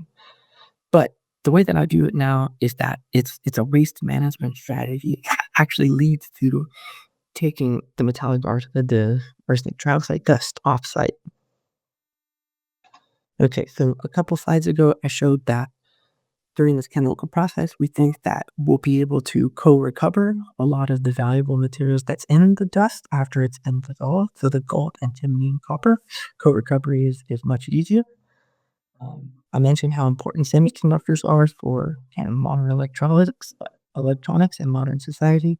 And we think there's a real potential to generate high value products with the metallic arsenic that we generate from the dust. And in more of a kind of like societal benefit, legacy arsenic waste is not a problem that's necessarily unique to Alana for Giant Mine. You can find legacy arsenic waste all over the world. But arsenic upcycling, so producing metallic arsenic from legacy arsenic waste, is not something that's done, I think, at scale ever. I've never seen it. And so this project really, it can give Giant Mine and Yellowknife a real highlight. You can be on the forefront of waste upcycling research around the world. I think a lot of the knowledge that we generate in this project will be useful across the globe for converting legacy arsenic waste into metallic arsenic, not just with giant mine waste, but from legacy arsenic waste around the world. So those are the benefits, but let's not jump to conclusions here. We need a little bit of a reality check. So there's definitely an uncertainties with this approach. I think the most important one is that Tam and I, we are not a business. This is not a company. We are researchers first. We don't have decades of experience doing this. We essentially just published the first results on our metallic arsenic production from groundwater treatment waste a couple of months ago, and so this approach is very new. But the flip side of it is that it's immature, and we don't have decades of experience doing this. So there are potentially many unknowns that exist. And another key uncertainty is that the price of metallic arsenic varies widely. So one thing to note here is that metallic arsenic imports tend to come from China, and the metallic arsenic that's produced in China can be pretty low grade and very cheap. So I don't know, $10 per kilogram. But then if you get to the high purity metallic arsenic, you can find that sold by really reputable distributors for $1,000 per kilogram. So the price of metallic arsenic varies widely, and we have no idea what form or purity we can produce with the arsenic trioxide dust until we try that. So that's something to keep in mind. And remember, I think of this project mostly as a way of dealing with the waste rather than a way of producing something that has high economic value. So of course, this process produces waste. We'll be able to tell you a lot more about what that waste is and what can be done with it once the project gets going, but it's something to keep in mind. So, benefits, disadvantages, there's a lot of uncertainty with this project, but in my mind, there's a huge opportunity for impact. We know that this chemical process is really effective with groundwater treatment waste, so arsenic-laden sludge. We can get more than 99% of arsenic in the sludge converted into metallic arsenic. I mentioned before, it's potentially a permanent solution because we're taking the waste off-site, converting it to metallic arsenic, and it can potentially generate financial benefits. Metallic arsenic, semiconductors, co-recoverable gold, antimony. But there's a real urgency here. So I mentioned at the very beginning of the talk that Tam and I have been talking with GMOB for, I think it's more than 2 years now. We're very excited about this project, but since that publication became available, we've been contacted by a couple of other mining authorities, especially the one in France. So in the UK and France, the one in France sent us samples and are very interested in doing this with some of the waste that they've produced. But because this is kind of a small operation, it's Tam and I and my postdoc. If our time is kind of diverted into these other projects, it might kind of take away from what we can do for giant mines. So that's just something to kind of keep in mind. Okay, with that, I want to thank you for your time and patience. I wish I could be there. This meeting came at a very strange time for me in Copenhagen. It's in the middle of the night, but Tam is here and is ready to take your questions. So thank you very much. I kind of feel like I should whisper so I don't wake Case's baby. Tam, thanks so much for joining us to support with the Q&A. Does anyone have any questions about the project that Case was talking about?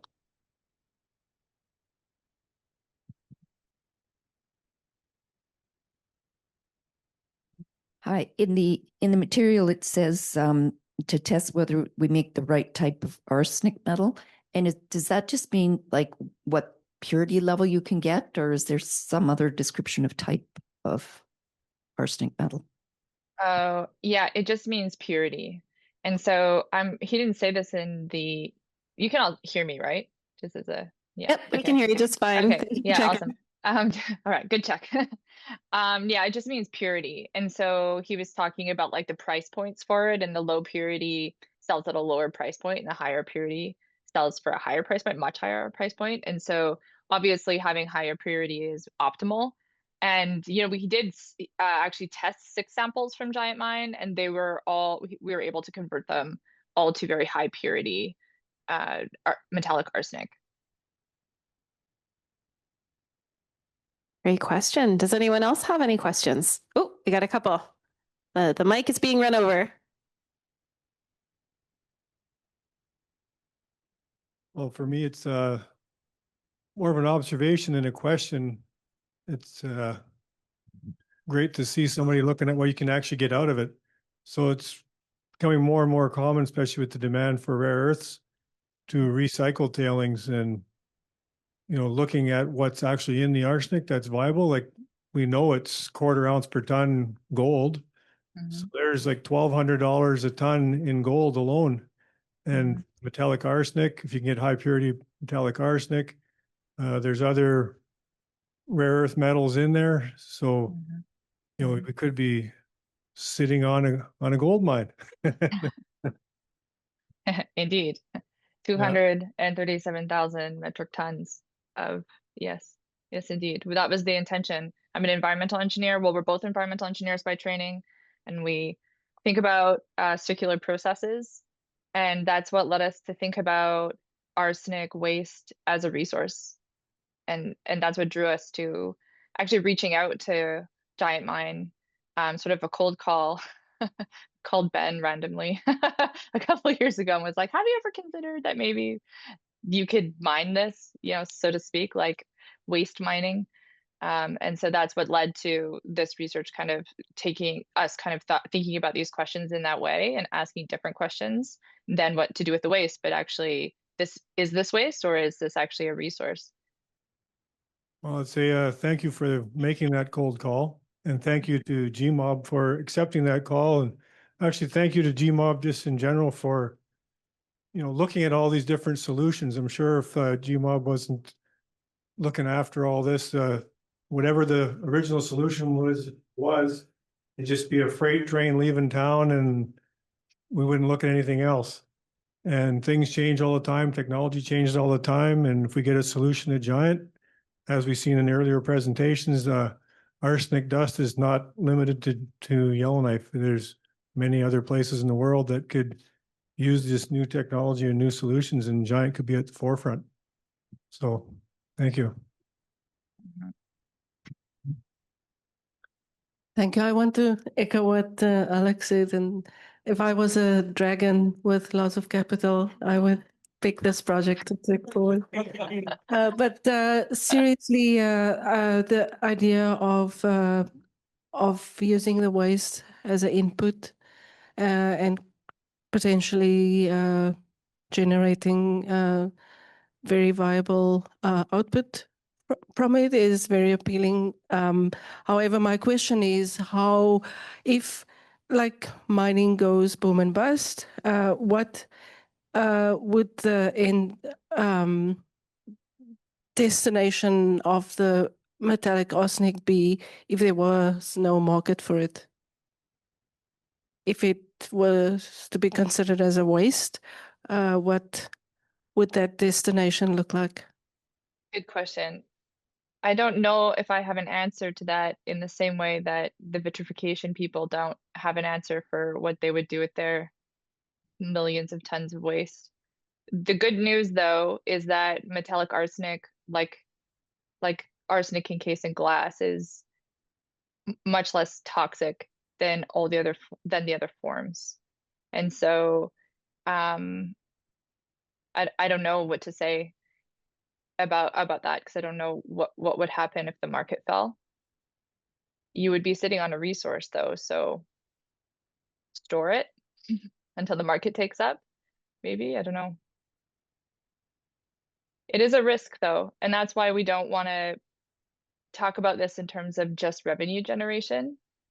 There are other things in the waste that we can pull out in this process, as Case said in the video, which are of value and are not going away in terms of value, with gold and antimony and others. And so we kind of look at the arsenic upcycling process as a benefit to the environment, and kind of removing it away, but we're not banking on it making a lot of money. We're hoping the gold in there will do the rest. And if you saw his timeline, only the first year, there's not a lot of chemistry and research that needs to be done on the process itself. Now the questions that need to be answered are things connected to like volume of waste generated, things to do with cost, purity. But the second half of that research block, it's just 2 years, is looking at the utility of the metallic arsenic. So actually working with semiconductor companies. And there is one result that I can share with the group, is that what's fascinating with some of Case's results is that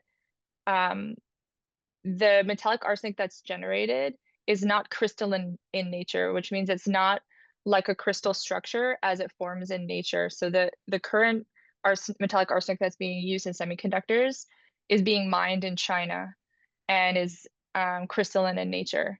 But actually, the one that's produced in the lab looks a lot like the glass that is the picture of the glass, the obsidian. And that atomic structure is very interesting because it doesn't exist in nature. And we suspect that that is actually more optimal for semiconductor use because of the temperature, the melting temperature and the pressure conditions required to create semiconductors is different for the metallic arsenic that we're producing in the lab from your waste, like from Giant Mine's waste, is different than what is being used currently. And so we think that what might happen actually is on a global scale is that the market might shift towards using the more optimal upcycled arsenic because it's more efficient in use in semiconductors than the mines itself at all, which is really good because the arsenic that's being used right now in semiconductors is mined in China in really terrible conditions that has a whole bunch of human rights implications and environmental disaster over there as well. And so to be able to sort of kill two birds with one stone, like really eliminate the need to have to mine for raw arsenic in these mines in China and elsewhere, but then generate this new, more optimal form of arsenic is pretty cool. And so we think there's an opportunity there, but we need to be able to do more research on that, on the structure of it.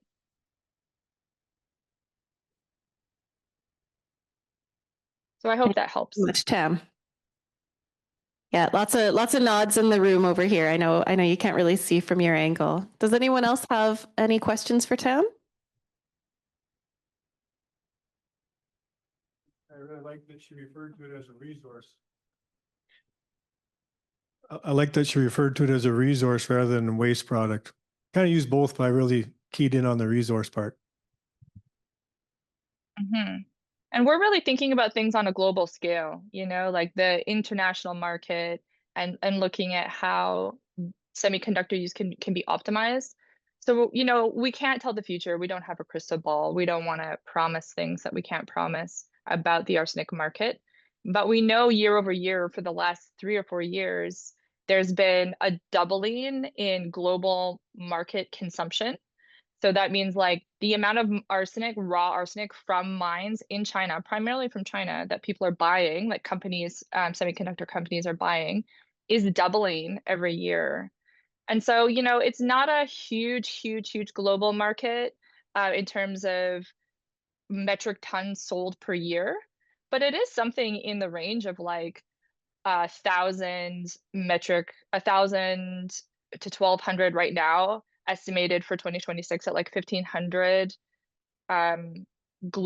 metric tons per year being sold to these companies.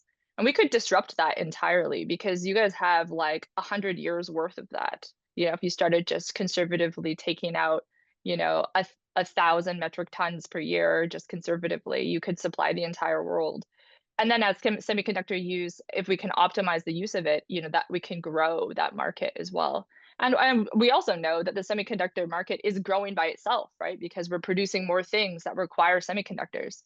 So there's this very like organic increase and demand for critical raw materials. We're hoping that ours is more optimal than the ones that are being sold on the market right now. And so we're hoping that this will make ours more of a preferential choice, which would then reduce impact globally and reduce all of these legacy piles that exist around the world. Okay, and I think we have one more question. I was just curious about the water use part of the processing and what the residual water looks like, and does it have to be treated? That's one of the research questions that we need to look at. There is the reductant that's being used will result in waste that has sulfides in it, and so would need to be treated.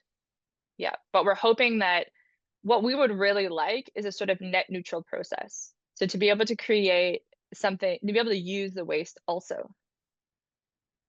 So that's the goal.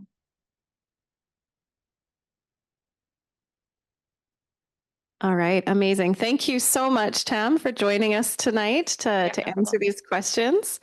We really appreciate you taking the time. We now have one last presentation. I'm going to pass it over to Dr. Joshua Marshall with Queen's University. And he's going to give a presentation on the question of extraction. Okay, good evening. Can everybody hear me? We can hear you. I'll let you know when we can see your slides. So far, it's just you. Yep, perfect. I'm working on it. Perfect.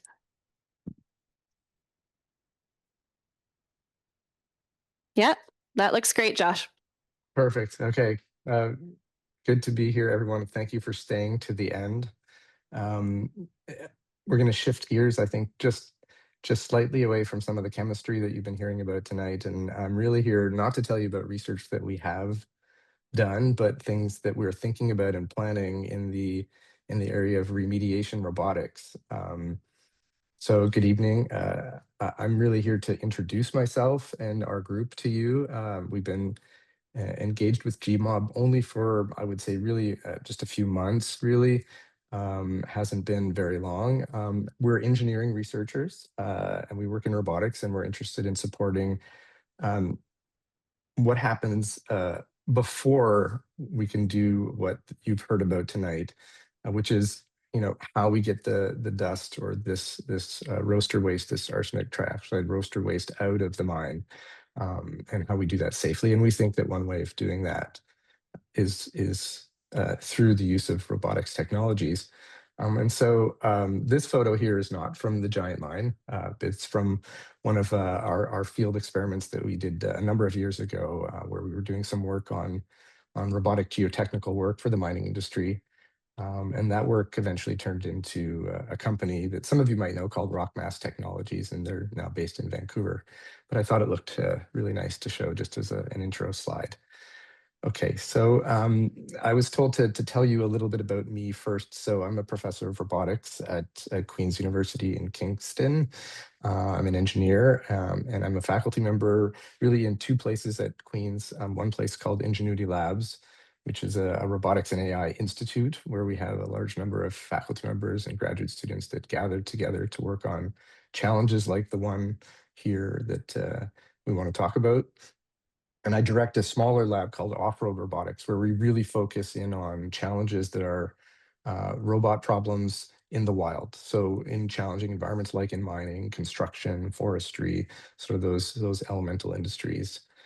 So I've got, I think, about 25 years now or more of field robotics work, we call it. So work where we take robots out into the wild. And most of my work has been done in mining. I've worked in Canada, Sweden, Chile, Australia, and the US on a number of mining projects. And so I think that's why I was contacted by GMOB and our group was contacted by GMOB not that long ago. So why am I here speaking to you tonight? And it's really about this extraction phase now.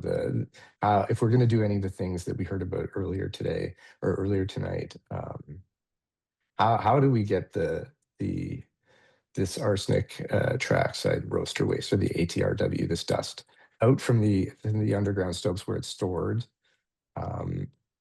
And how do we do that in a safe way, right? And how do we do that without exposing workers or people, at least as much as possible, right? We'll still have people involved, I think, in this process, obviously, but we'd like to send maybe some technology in, some robotic technology, hopefully, that can maybe reduce or eliminate that exposure and do it safely and efficiently.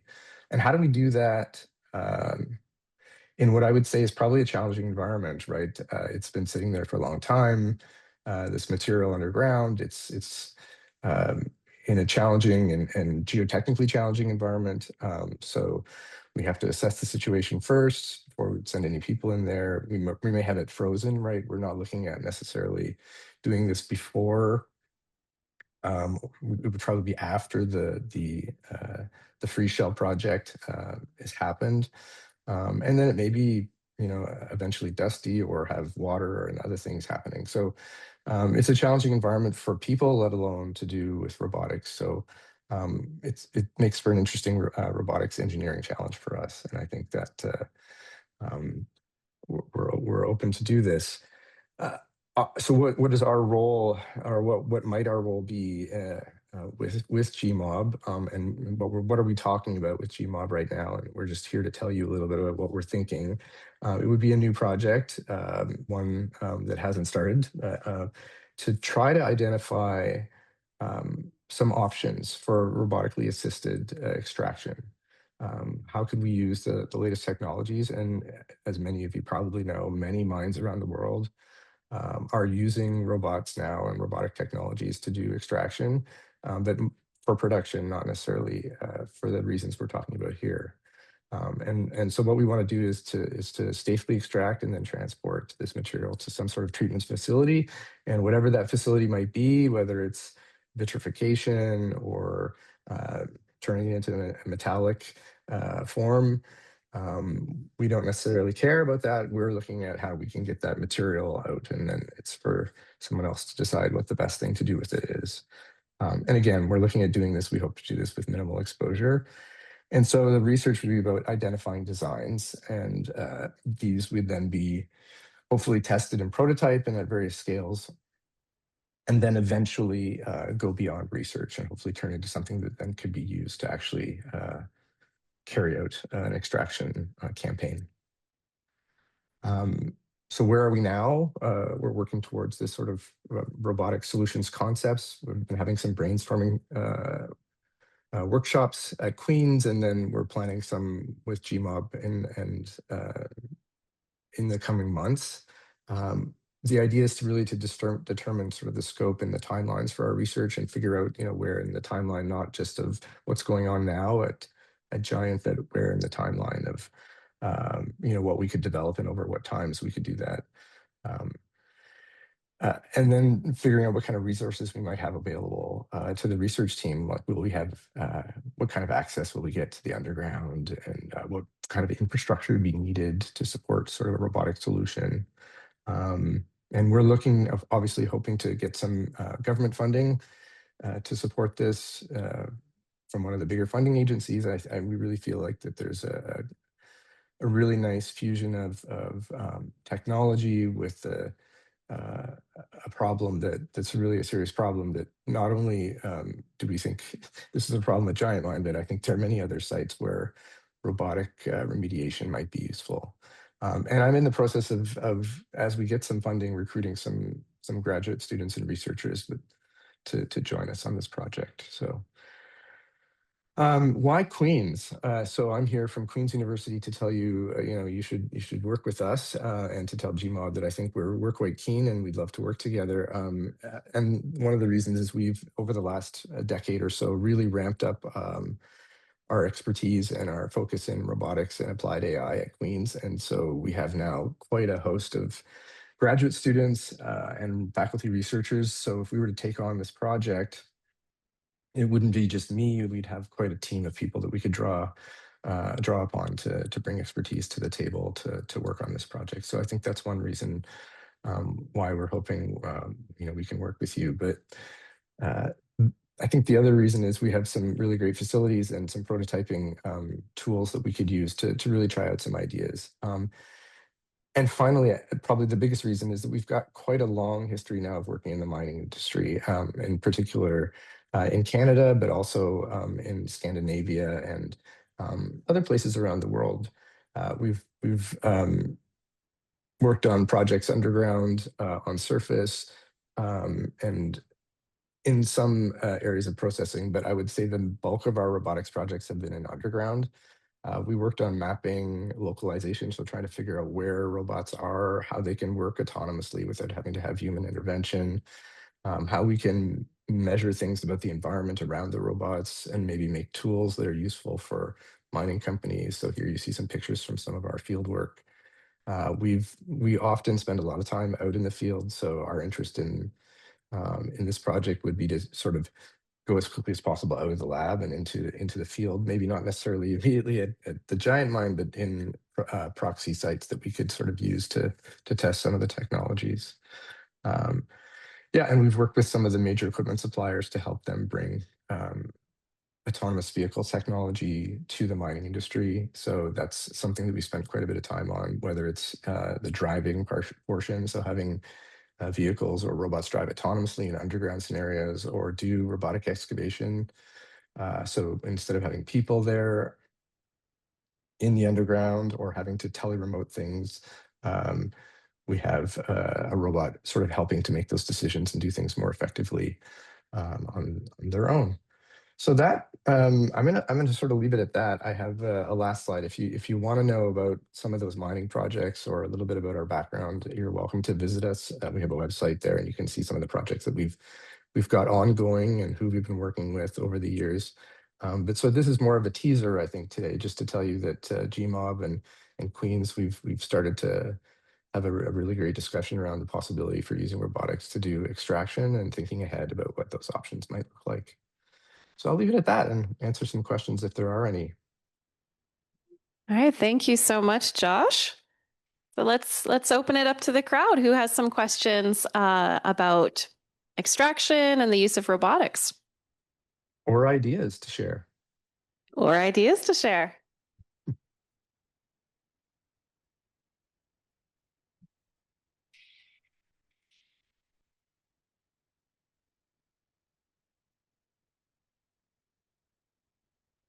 Yep. Thank you for that.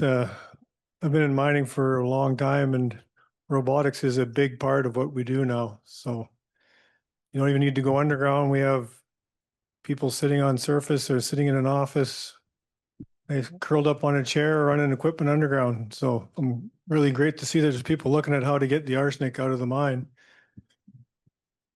It's not directly related to robotics here, but my question is one of the handouts you have here is one of the fantastic solutions, would probably require some robotics, and that's an autoclave for actually processing, and it has a bunch of reasons why that won't work, saying you'd need millions of tons of refractory ore. I know a great place to get that. It's a giant mine. The last 3 years that Con ran, they ran refractory ore. They needed refractory ore to process their arsenic waste. And where did they get it? They got it from Giant Mine. So Giant closed in 99, and they continued mining it through to 2003 and ran that refractory ore through the autoclave at Con Mine to treat their arsenic waste.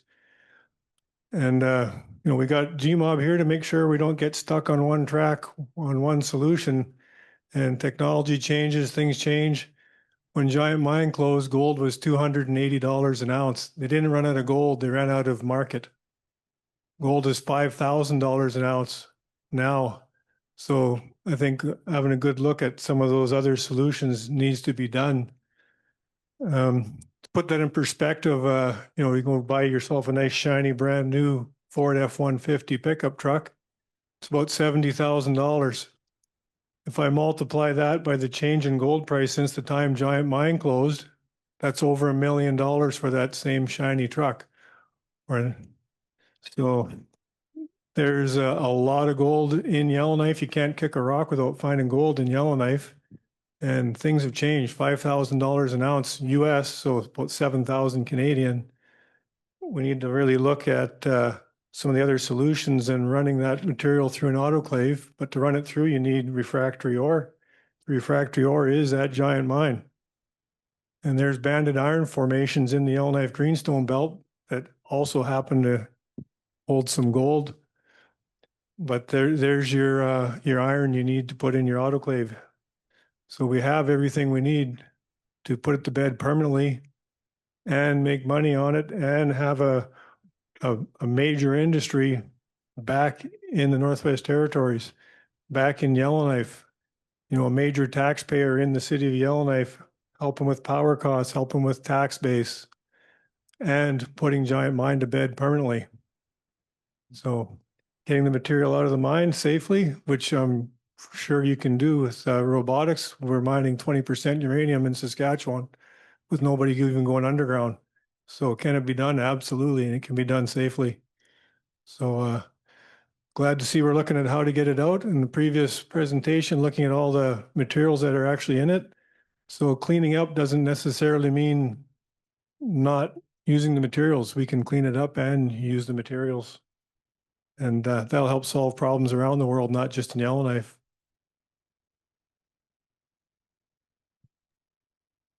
All right, thanks for your comment here. And you're welcome to come chat with us afterward. Or do we have Heather, do we have someone who, oh, we have another question here. All right, we're gonna shift to another question. Thank you. Yeah, hello. Yeah, thanks for that. I've been wondering all night about that end of things because I haven't heard much about it. I'm curious about even how it's been handled to date for the small samples that have been used in tests so far with different projects. But yeah, we heard about earlier, I can't remember the company, was it Dunning or something like that, about Africa and Quebec projects where they're handling quite a lot of dust or the equivalent. So there must be some techniques out there. I haven't heard of anybody croaking because of handling it, so I'm assuming they must have come up with some techniques that work. Do we know much about that? Are they useful? Are they using robotics? Or yeah, what's the state of arsenic trioxide handling in bulk these days? Thank you. Yeah, I think Joshua, do you have an answer to that question? Because we could also see if JP is still on the call, but I'll let you tackle that first if you like. Yeah, I mean, I can give a brief answer, but I think if JP's here, he can probably talk about what they're doing. Yeah, I don't think anybody's croaking that I know of, that I've heard of, or that I've read of yet. But I think the situation is a little bigger than just the contact with the material. It's you know, the mine has been closed for a while. There's the conditions of the bulkheads that are holding the material in the stopes is unknown. There's all sorts of things that I think are beyond just the material handling side of things that make for the situation less than ideal safety wise, I think, for people to work there. So yeah, so I think for us it's a bigger picture. I'm not thinking that we're going to have a situation where we have zero entry here. It's likely, and again, we haven't done the research yet, so I'm not sure, but we'd likely have some workers, but we want to minimize the exposure of those workers to I think the conditions underground, and we know that we have the technologies to do that now. So it's not simply just, you know, contact with the dust itself, but I think just the entire working conditions that might be there. And if we can minimize that using technologies that we have now for robotics, or develop something that sort of fits the specific scenario, I think that'd be great. But I don't know if JP's still here and he wants to talk about how they handle the maybe he's not. I'm looking on the list. Yeah, Like he's gone. I think I can maybe shed a little light. Now, if I understood your question, you're wondering if there's something we can learn about how they extracted the arsenic trioxide in Namibia and Ghana. My understanding, I might need to check with JP, that was never put underground. It was collected from a roaster, but I don't think, I'm pretty sure in Namibia it's sitting on the surface. So it may not be unique at Giant, but I think it's unusual to have it stored underground. I'll check with JP and maybe get back to you. Okay, I think we have time for one last question. Oh, we have a quick, yes. Oh, sorry, thanks. Yeah, Heather, I was just wondering, I think part of Bob's question was, how did the samples get collected that have been used in the research so far? And so I can't remember if that was, and probably you know, or Eva knows. Thank you for the clarification. So surface. You're right. Surface, We do have right? samples of the roaster, the arsenic dust from Giant, and that our researchers are using. And those were collected. You might be able to give me some more technical details, but those were collected by contractors recently. Yeah, the project team contracted that work out to a local company who did it. I don't know the technical term, but essentially they drilled a hole and sucked it out.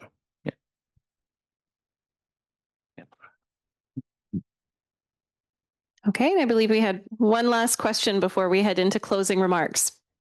Thank you. On the robotics, I don't know a lot about it, but I just want to check, is that, because I understand also there's, you get remote operations where you still need an operator or whatever. And then if you use your robotics to incorporate that, for example, with AI, where it operates with either pre-programmed, or would it be based on like autonomous AI that would be able to execute certain mining activities, whether the exploration or the actual mining, or is there still a component of remote operation required, or a mixture of all? Yeah, that's a great question. I think a lot of those details would probably be figured out as we do some research, but I suspect it'd be a mixture, right? We would like to get to the point, I think, where we have what we call supervisory control for operators. So they provide instructions, maybe they get information back from the robots, but the robots then, say they're small autonomous vehicles or larger autonomous vehicles, machines, they make sort of the lower level decisions. So because the operators won't be there directly, and sometimes we can actually have the robots make cleaner decisions and better decisions using local information. We anticipate that sort of we would have this supervisory level where the humans are more at a high level. They might tell it, go from this position here or this area to this area, and they wouldn't have to sort of do the fine motor movements of the robots. We would have them navigate autonomously, right? And then the robot would turn and say, okay, I'm here now. What should I do next? But I think, so that would be, like, that's a very simplistic view of how it would work, I think. But at a bigger level eventually we would have basically a cycle, right? Where the machine goes, collects a part of the material, moves it to another place. Maybe it goes out of the mine somehow through an adit. I'm not sure. We'll have to, and repeats that cycle just like we do in mining, like this typical, load, haul, dump cycle, something like that. If that's how we do it, the alternative is if we have to remove the arsenic from the stopes, maybe by solution or some other technique, then that would then involve a robotic head, like what is done, for example, in the uranium mining in Saskatchewan, to then bring the material down into some sort of transport that then carries it out. So I don't think we're going to have a situation where we have zero entry or we have no humans involved, but what we'd like to do is have what we call supervisory control, where we have as much as possible humans outside of the sort of safety zone, and we have more supervisory control where the robots can do things well locally with commands, if you'd like, from the human operators, if you like, and they could be sitting in the office above, and sipping coffee. Does that answer your question? I'm not sure at this stage. No, We it really does. have the Thank details. you. All right, Thanks. thanks so much, Josh. And with that, I hope you'll forgive me. I've allowed us to go a little bit over time here because there's been so many thoughtful questions, and I didn't want to cut the conversation short, as everyone has been very interested. So now I'm just going to pass it back to Graham Clinton, the chair of the Giant Mine Oversight Board, or GMOB, for some closing remarks. Okay, and I'll be really brief because I know we're right at time. So I really want to give a huge shout out to our scientists and researchers. I think that when you start to see what we're doing here, I get pretty excited about this in the sense that you can start to see a solution coming together. The timeline is still long. I think the folks in the room and everybody should understand this is not going to happen tomorrow. The remediation project, as it's being undertaken now, runs to 2038. We have there's none of us think that anything's going to happen in advance of that. We're really looking for the current remediation project ends. The next phase of us managing and then ultimately dealing with this challenge begins. And so sort of between now and then, we're putting together the pieces that will ultimately become that permanent solution. So I'm pretty enthused about this, but I'm also very realistic in understanding all the steps that are needed. And one of the steps is to reach out to the public and let them know what we're doing, and to see that I guess that there's work underway, to have maybe a little bit of hope that there's a permanent solution available to us. I understand some of our challenges. I think it's been raised a few times. This stuff doesn't come cheap, and we're doing the best we can to do it all at once, all the time. And we've run into some financial challenges as a result, and we're trying to address that. But the more we can do now, the quicker we kind of get to that endpoint where we move from post 2038 into the next phase, which is to deal with this permanently. So with that, I want to thank the people who came out. I know not everybody could stay for the full time. It's pretty dense stuff, but the more you look at it, the more you get to understand it, the more you read. It's fascinating. I am not a scientist in any way, shape, or form. I'm an economist, but there's all sorts of fascinating economics associated with this. It's potential future opportunity for a lot of folks in the city, and for the territory. When you talk about the issue of autoclaving was raised, the issue of where you can get materials, whether we're making glass or, for the sulfidation, all these different processes, they require power, they require inputs.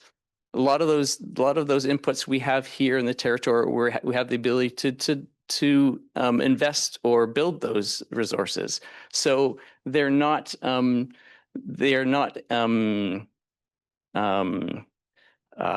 barriers to the future success of this. They're challenges, but they're ones that we can potentially find solutions to and actually benefit from. So with that, I just want to leave you with a little bit of hope and enthusiasm about this work. The directors and myself and the rest of us stick around if you have any more questions. We have a website. We have all this material available. Very shortly, we will be publishing an annual report that'll have a lot of the details about this in that. And we plan to go to the trade show this year. So come out and talk to us there. All right. So with that, thank you again. Have a safe drive home. We'll see you in a couple of years.